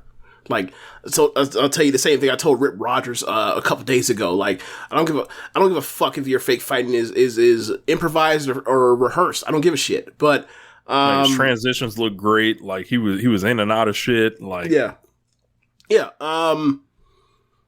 Obviously, like, the match was made to make him look really, really good. He looked really, really good. Obviously, like, they showed us what they showed us. We don't know what they haven't showed us, but it's like, we don't care. Like, that's the point of pro wrestling, is it's a magic trick. Like, you don't need to expose his flaws to us, right? Like, don't take him and have a 20-minute match. That'd be fucking stupid. So, keep him doing what he's doing and give him more as he keeps, progressing, and we'll see where we are. Like, that is pro wrestling. Like, somebody has something, you keep doing it, and then as they get better at stuff and more experience and the instincts kick in, you start feeding them more. You don't have to just immediately, like, overexpose them. So, like, yeah, they did a good job with him. I'm interested to see what they do next with him. When his music hits, it's like, I feel like there are grown men screaming for Hook. Like, it's something crazy going on with him. Like, it's, I don't like his music, by the way, just to be honest with you. I do. Because the thing is, like, me, is I'm listening, like, all right, it comes out and, like, it's just empty. It just sounds empty to me. Like, Oh, it's the white guy that sounds like Ghostface. Okay, cool. Like, Action Bronson does nothing for me. Like, I don't mean, like, he can rap, but it's like, that beat is not something that I, like, if I imagine someone's going to play some rap music coming down to the stage, like. Ironically, I could see Tyson coming out to something like that. It's more walkout music than it is, like, wrestling theme music. Maybe I think that difference kind of adds to it for people, but for me, I was just lost on it because it's like he's not going to, like, I understand he's wearing the fight trunks and I understand that he has taped fists, but like he's gonna bump here. He's like eventually, like it's going to happen. So I didn't know what to do with that. But you do make a good point. It does definitely sound more like walkout music than entrance music. And maybe that's probably where my hang up is. Yeah, I'm glad they finally sent Hook. Like, he paid off, like, all the memes, all the, you know, it was a glorious night on Twitter Friday night. We were so relieved he didn't suck like Dom Mysterio, who should leave the business. You know, I think Brock Anderson needs to reevaluate, you know, the second generation kids, the ass boys. They need to get it like the Red Cross, like, figure out what Taz is doing, you know, and the dads need to fix this because, like, some ain't right. So what you're saying is we need to get, like, Andrade's dad and Taz together to start training. We need to wake up Dusty Rhodes and be like, "What is wrong with your boy, Cody?" Oh my god! Because you can't be like, you gotta specify Cody because Dustin's perfectly fine. Dustin's A-OK. Yeah, Cody. My goodness. You know what? I'm not really in the mood to do full reviews of the of the shows for AEW this week. I did feel like there was a lot more energy in the crowd, and ATL got to take this L on that one. Like, they went to New York and the shit felt alive. I thought the MJF stuff was awesome. Like him, like the inverse, like CM Punk doing the goddamn the cheap heat with Long Island getting booed. It was like a preview of CM Punk as a heel, and he's still got it. And everything MJF did in like the first 30 minutes of the show was just absolutely brilliant. And he's going to be a great babyface one day when he's like 30, and I think it's going to be awesome. I don't know. You kind of are what you are, and like he is just I won't say a dick, but he is clearly a distant person. Like, he is not there for the connection with the fans. So, like, he could play it well, but it seemed like he could play it up well. But, you know, a lot of people feel like over time people can see through you. So I don't know, but like, obviously he can make it work because he's so talented anyway. Even if it's not like a fully genuine thing. So yeah. I don't disagree with you on that. Yeah. So him and Dante are going to have the match for the ring. Like, what do you think happens? I think Dante Martin wins. Via help MJF slips Punk? on a banana peel.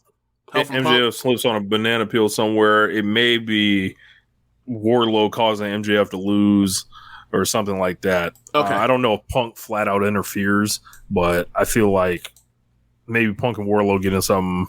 MJF turns around, catches a fucking moonsault or something. Okay. I'm trying to think what else happened on the show.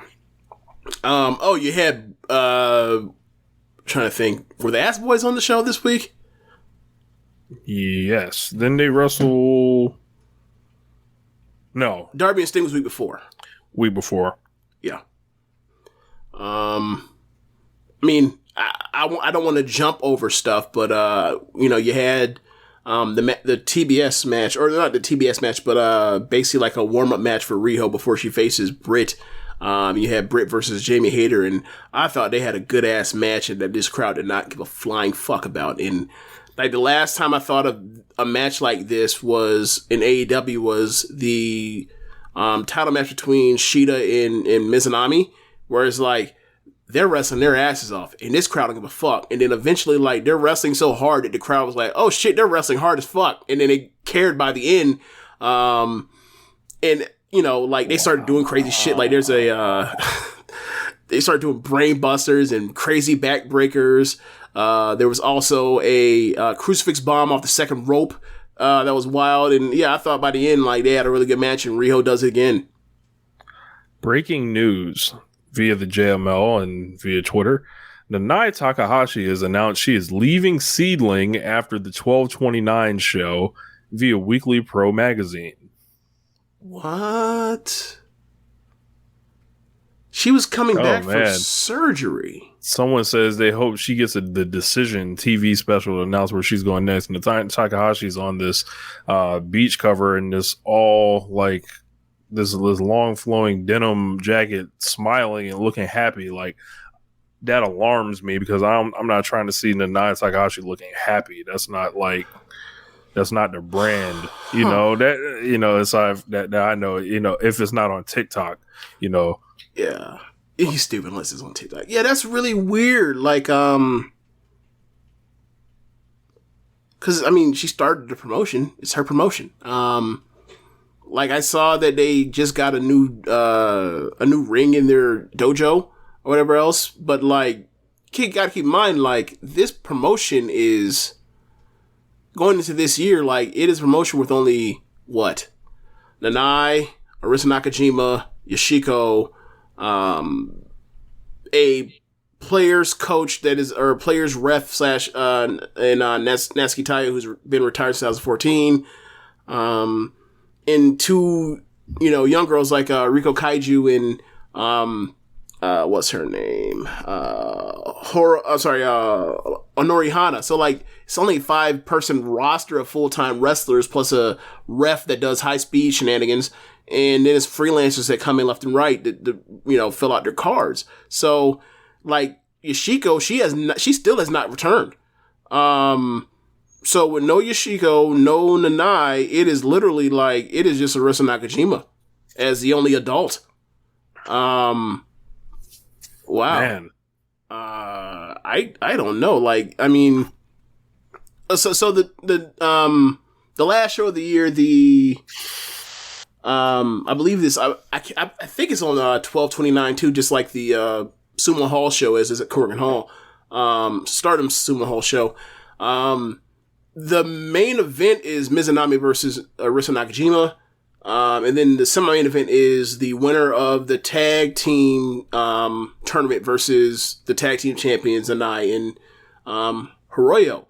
Now, like, there have been, you know, a lot of Joshi wrestlers that have like either asked to leave their companies, or asked to freelance throughout this whole year, and like, they have just like disappeared into thin air and have not, you know. Where is Jungle Kiona?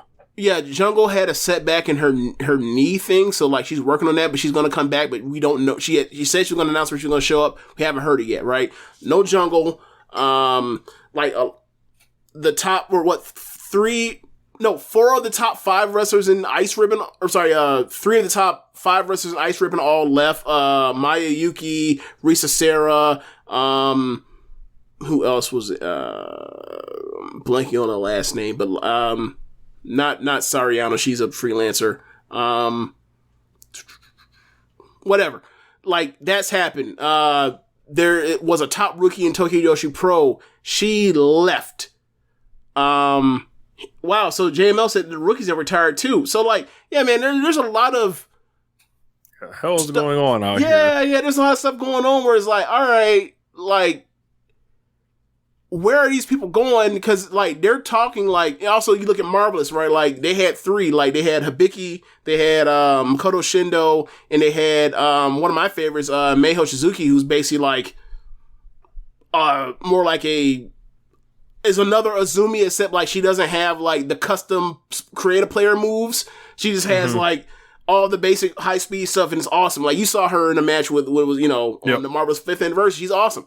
And like, they're nowhere to be found either. Like, they haven't done dates either. So it's like, it's almost like maybe somebody's running a I don't know what's going on, but it's like, where's all this talent going? Because like, they're all like Rossi is buying them. Rossi is buying them and then sticking them in the GZA 5 bunker.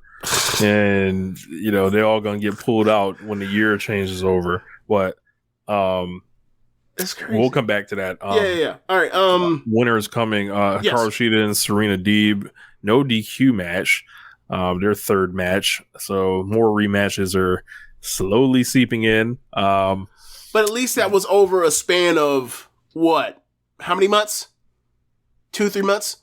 Yeah. Because they had their first match before the tournament started.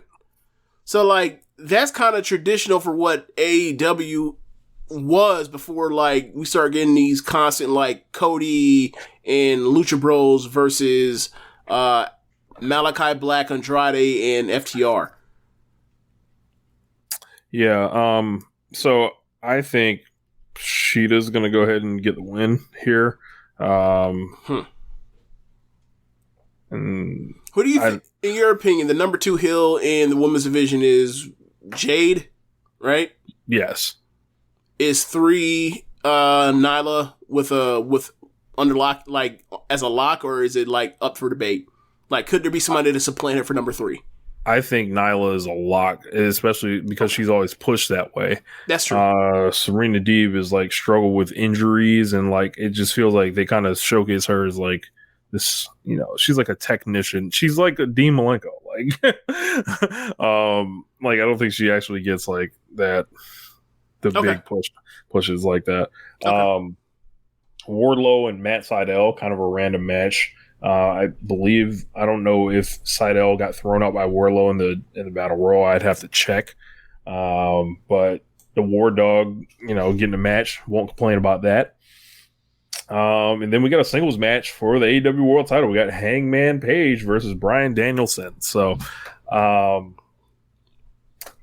I guess Hangman's got to win. If he doesn't, that would be, I think the app would explode and you know, shit would be set ablaze. But I feel like Bryan Danielson has carried this feud on his back.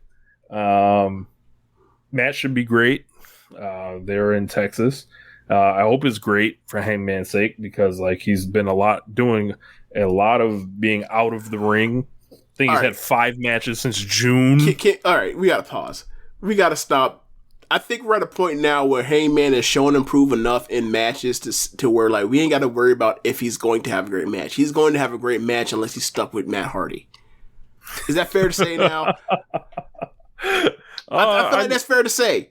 Like, yeah. I feel like it's fair to say, right? Like we both do this, but like we were like, you know, because he's not like he's Phoenix, where it's like it's just in a bag. I don't think it's automatic though with him, right. Like, but like I think he's a level where it's like he's going to be great unless something happens, unless something goes wrong.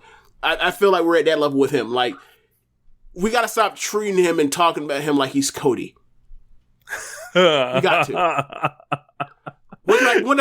Should I save my Cody point for the end of the year stuff, or should I drop it in eventually here? I would save it for the end of the year. Okay. So I think we'll like drive the point harder because Cody will be nominated for an award this year. If you guys have studied the history of the One Nation Radio awards and then thought about some of the Cody segments we put on this year, it will be easy to figure out what award I'm talking about. I didn't come to this like conclusion until today, and I looked it up and I was like, I asked in passing a couple, like maybe a month or so ago. I was like, do we have to nominate him for insert? Yeah, but it didn't crystallize to me until I was like, yo, like the worst adult in Stardom is like kicking his ass. No, he's fucking going like it's got to absolutely happen. So whatever. So he's going to be fighting Sammy Guevara on that one of the Holiday Bash events for the TNT title. It looks like. Oh, so that's after Winter is coming. Okay. Yeah. He could turn there, and I would be very upset if he's the one to beat Sammy Guevara for the championship. That would get heat with me. I'm wearing a Sammy Guevara shirt right now, so Mark. I would not be happy. Hey, I just called you Mark. Yeah. I'm wearing a Kyrie Sane shirt. This guy. But yeah, he definitely have heat with me. But yeah, back to Hangman and Brian. Better be great, because don't come out here and serve up 4 1/4. No, I want 4.5 at minimum. Yes, I want. Yes, I'm taxing over the quarter star. It's been a long time, since you've been in the ring, Wang Man. So, and I think Bryan Danielson is doing just excellent work. So it's like, if he's gonna go in there and get sacrificed like this, I need to be worth it. I get you. Yeah, I think it's gonna be good. I expect it to be a match that can contend to make my 10 favorite matches of 2021. They both have the talent to do that. It's gonna be the last big match day or big show day. It's gonna be the last big match AEW has for the rest of the year. So yeah, I expect them to go out there and kill it. Yeah, because obviously Bryan Danielson's motivated to go out there and kill it. Yeah. So I guess there's only one thing left to do, James. We'll go ahead and hit the music.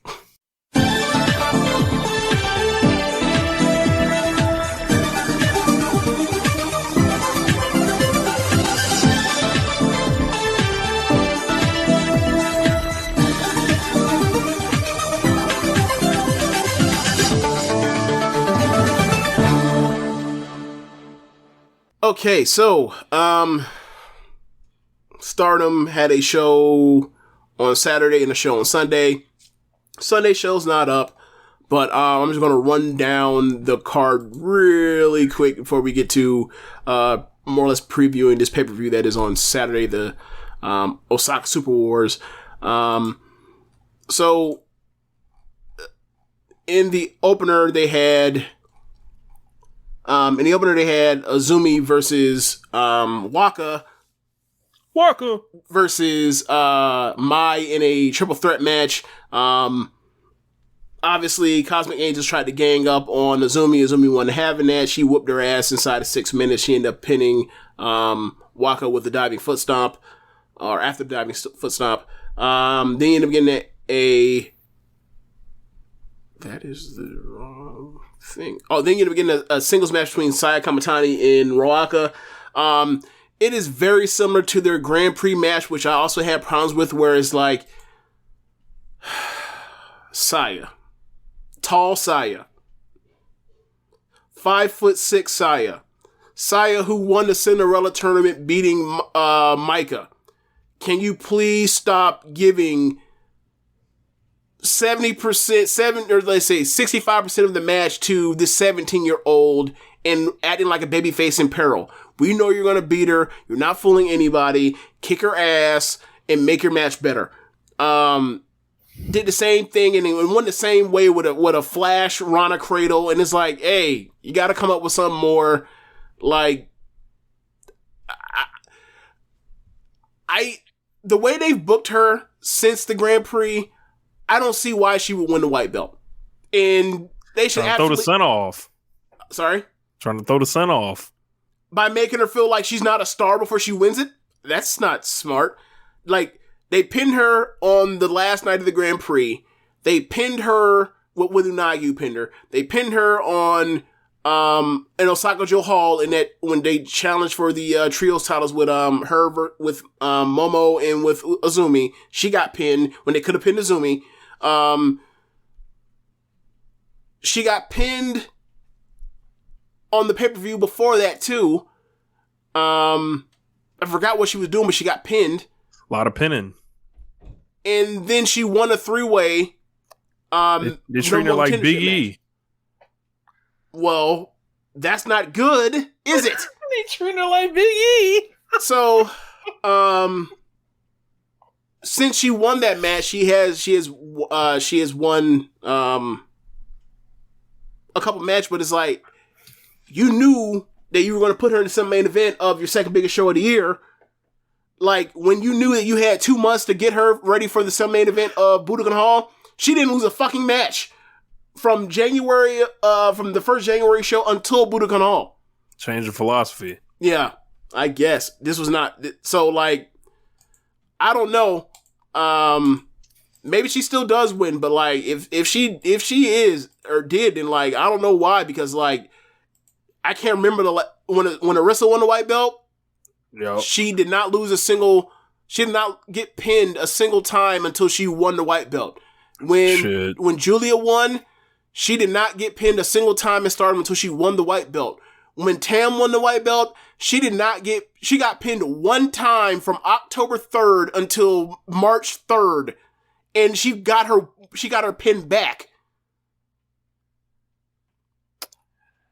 Yeah, man. So maybe she wins or whatever else, like, and maybe that's a part of her underdogginess or whatever else, but like, it ain't a good look if she does win. But we'll see what happens. But either way, I expect her and Tam to have a way better match than they had in 4th of July, and that was still a really good match. So while she was working with bruised ribs because Nasco hurt her.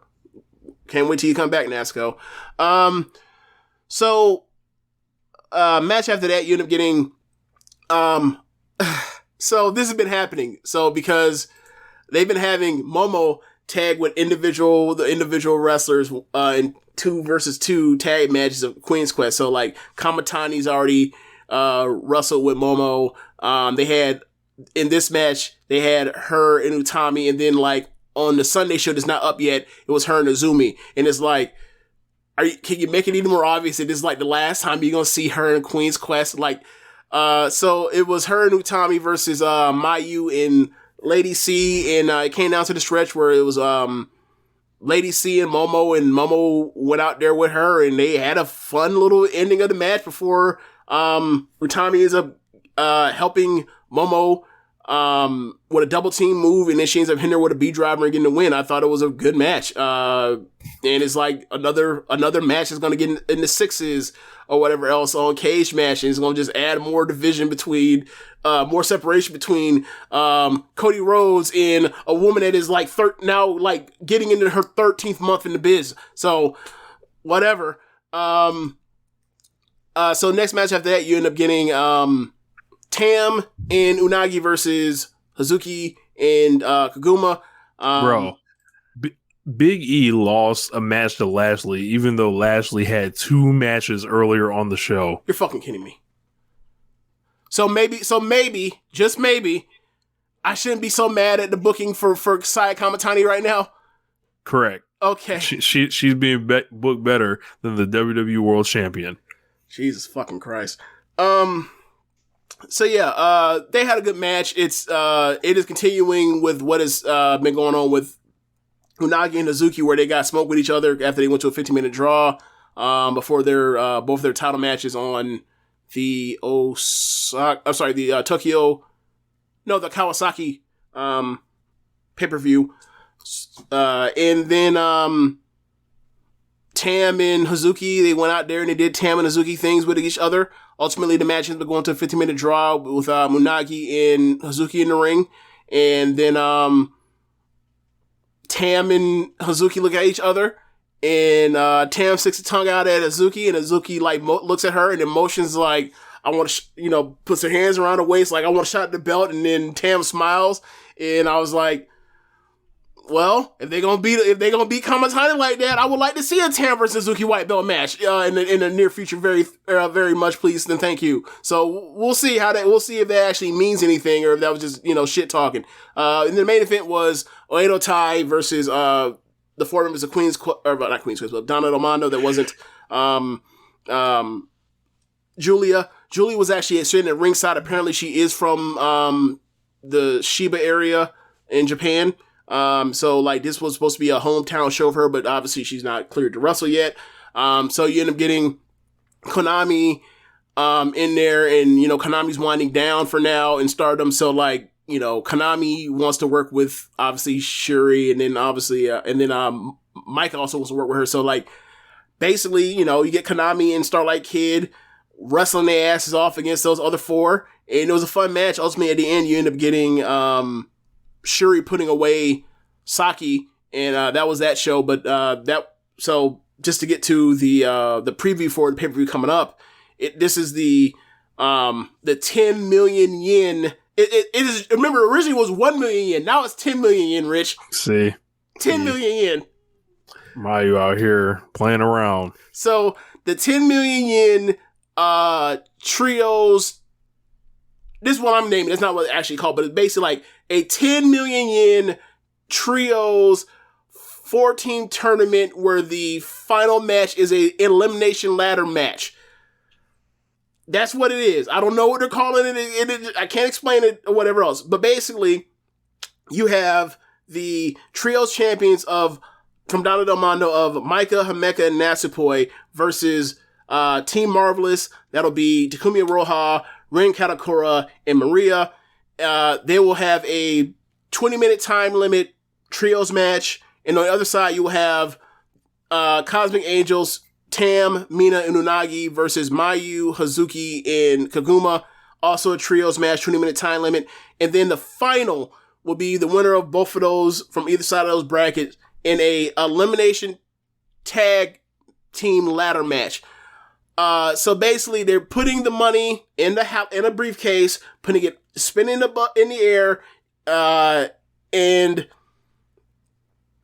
they're having a ladder match that is also elimination rules where you can pin somebody and eliminate them from the match. But to win, you have to climb up and go get the briefcase. So I don't know what's going to happen. I shudder to think what Mayu might do with her because she's out of her mind. Hazuki also is somebody that's not above jumping off a ladder and doing something crazy. So we'll see what happens. So the other two matches on that card, because that's 3 big matches right there. That's going to spend a lot of time. You have Shuri in a 3-person gauntlet match. She will face Lady C. There's no order. We don't know the order of where they're coming out, but like she'll be facing Lady C, Waka, and Mai. I believe all these matches are running under a 15-minute time limit. So, yeah, like she's gonna beat the shit out of them 3. Like hopefully, like Lady C comes out last and gives her a nice little, ending or whatever else. But ultimately, what's gonna happen. Shuri's gonna beat her too. So this is like we have nothing for you on the card. That's what this is. No, this is like one of those matches, exhibition matches George Foreman used to fight in the 60s, where they used to send out like 5 guys in one night and see if George Foreman could knock them all out. I'd never heard of this before. Bro, in the 60s, like they used to have like George Foreman be like, I will fight all night. And like, wow. There's like 5-6 people and Foreman would beat them all. Like, and they would all be like bumped tomato cans or whatever. Well, yeah, like I will fight all night except like 15 minutes. For 15 minutes? Right. Hold on. I will find the full backstory. All right. So the main event will be Queen's Quest, Momo Watanabe, Utami, Azumi, and Kamatani versus Queen's Quest, Starlight Kid, Konami, Saki, and okay. He was trying to scare the shit out of Muhammad Ali, and he fought 5 men in front of Muhammad Ali. Okay. So he was trying to, and he did this after his loss to Ali. He was trying to demonstrate his invincibility or whatever. And yeah, so Shuri is trying to demonstrate her invincibility by running through these 5 geeks. Alrighty then. So that's, can you imagine how tired you'd be doing that for real? Yeah, so anyway, yeah, like I said, Utami, Momo, Azumi, and Kamatani versus Roaka, Saki, Konami, and Starlight Kid.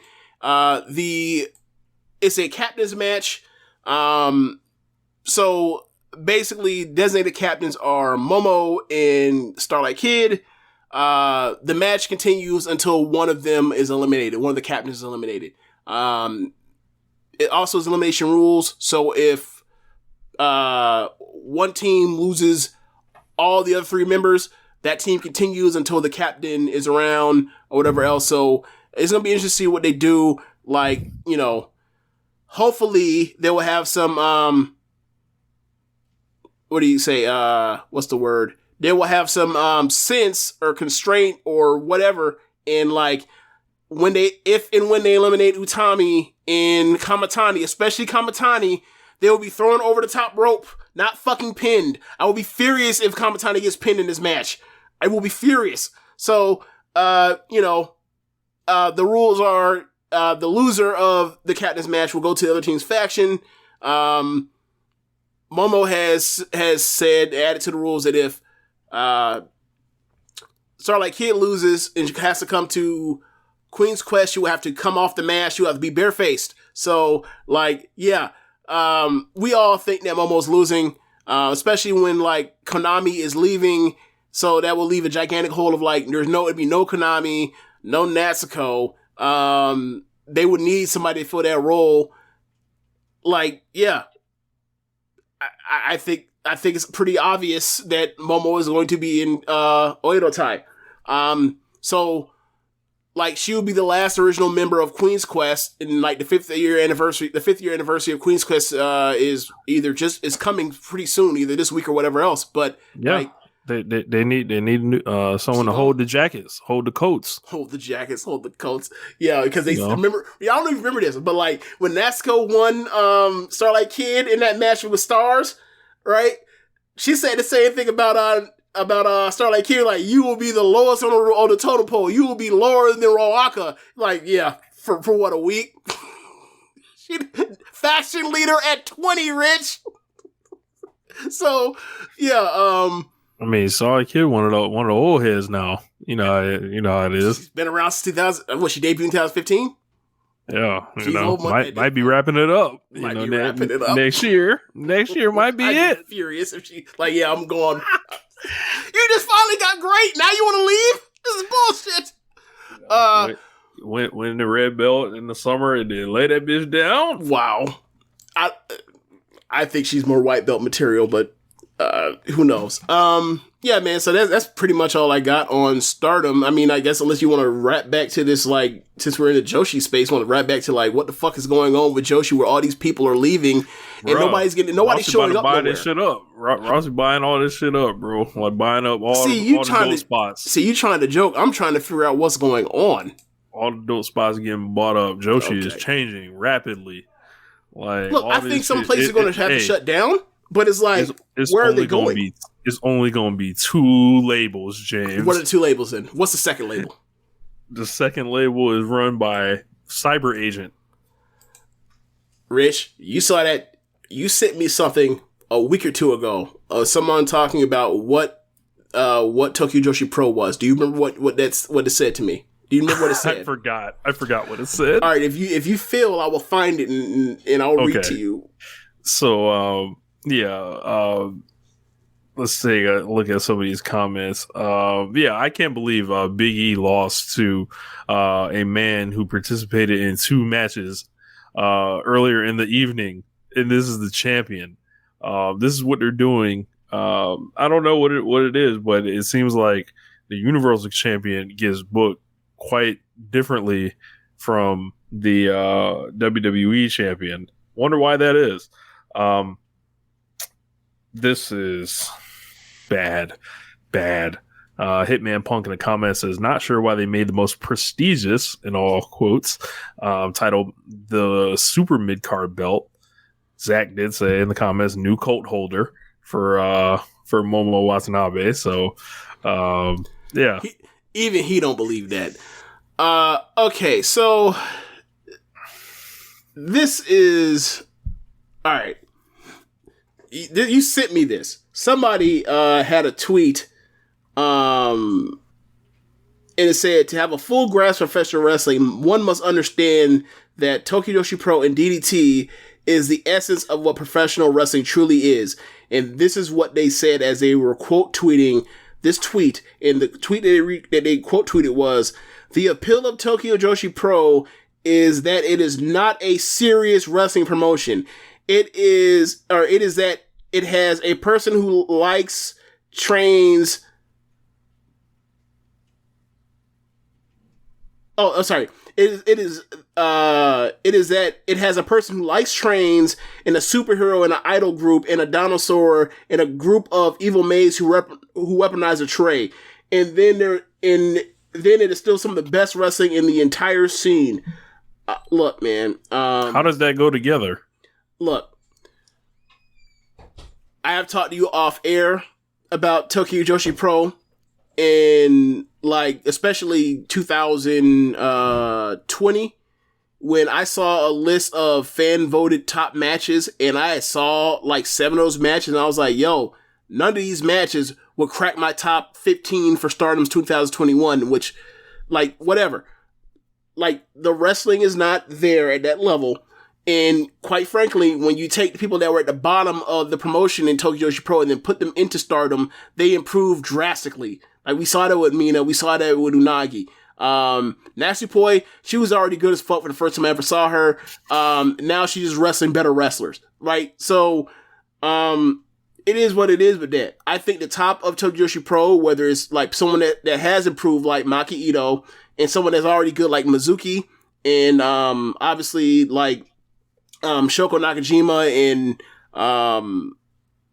Miyu and Yuka, they're very good to great wrestlers, all of them. But once you get past that top 6, it is the dregs. And when I hear people talk about how much better Tokyo Joshi Pro is than Stardom, since I started watching Joshi, like I was the one to ask them like where, like in the main event, sure, maybe. Like, it's almost like when they start talking about All Japan, USA, women's Impact Wrestling. You know, we always ask where the matches are, but like people start stuttering and stumbling, and the tweet's not loading after that. Right, and you know, and this is what I will say. Clip that. He's stupid. And this is what I will say for someone that has watched.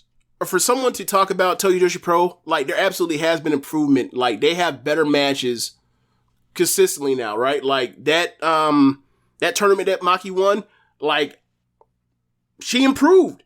Like they have improved too. The thing is, like Stardom while already being in front of them also improved too from last year to this year as well, right? Like so.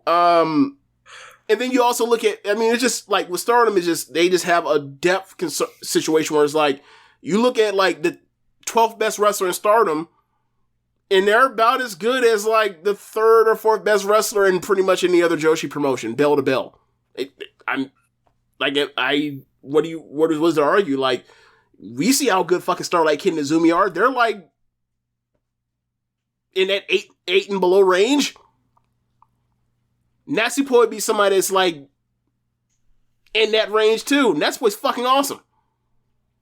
It's funny how this all works, man. Like I think people get like I watched Ice Ribbon. Different things. We didn't talk about the show because you didn't watch it, but Ice Ribbon.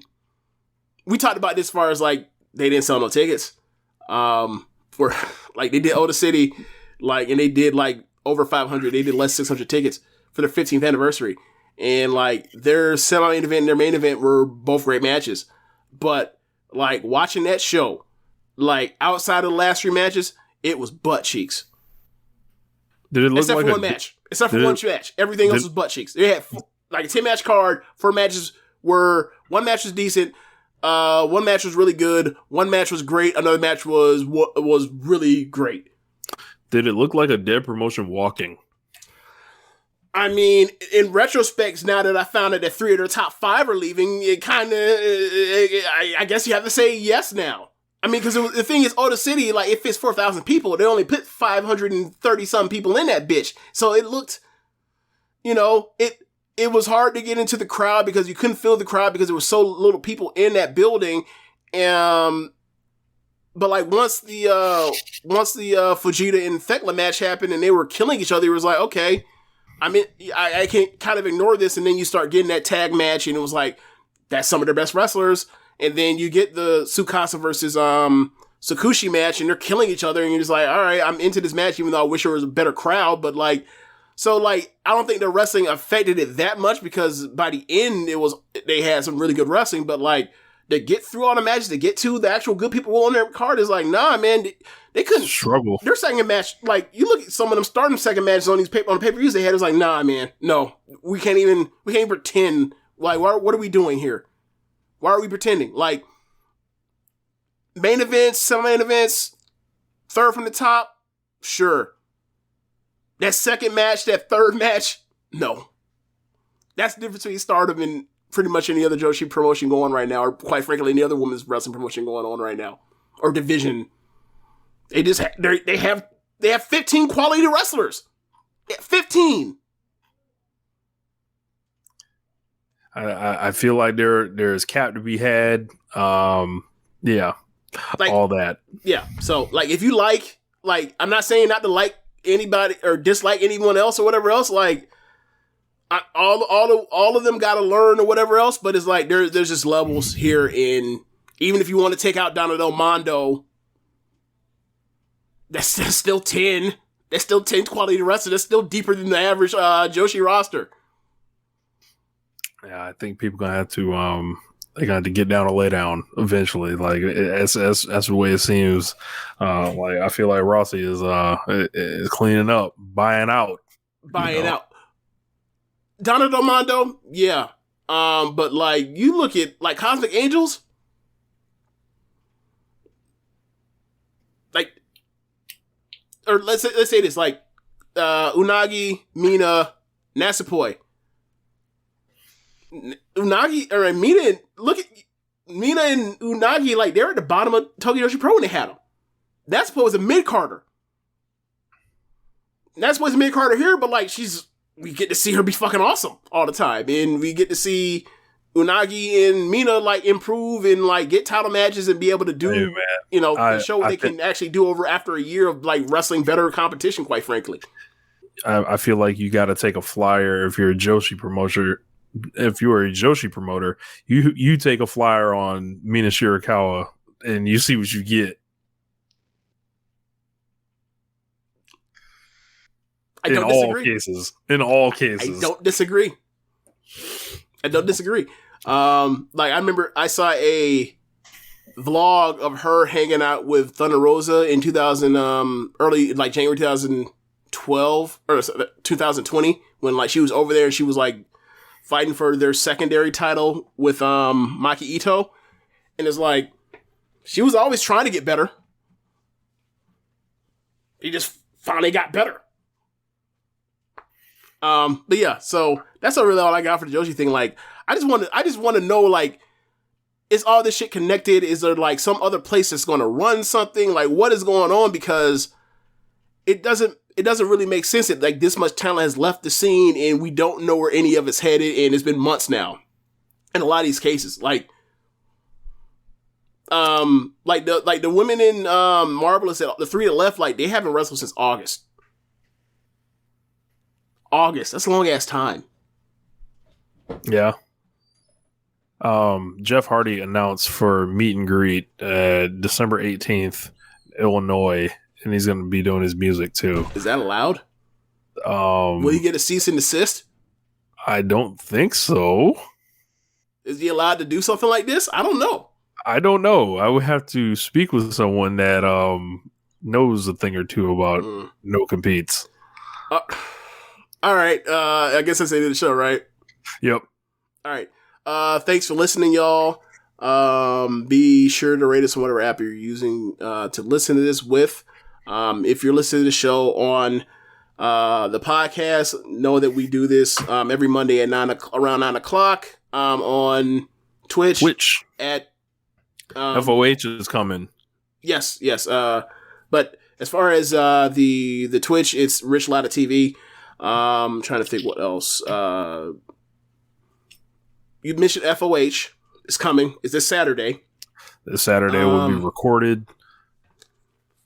We're still trying to figure out, how the distribution of this show is going to go, but I don't want to officially announce it yet until exactly how we're going to do it. Okay. But you guys will have the details, I would say, sometime before the middle of next week. Okay. I think. Also, still get your votes in while you can to the Keepin It Strong Style 2021 awards. And yeah, so go to Pro Wrestling Tees like I did earlier during the middle of the show. But go to Pro Wrestling Tees and go to Social Suplex and pick up some official Social Suplex Network merchandise. Listen to other shows on network. Besides One Nation Radio, you have Keepin It Strong Style, the Ricky and Clive Wrestling Show, Grown Men Watch This Shit, The Grave Consequences podcast, 8-Bit Suplex, All Things Elite, Great Match Generator, and also AEW Match Guy. Thanks for listening, y'all. Peace. Later.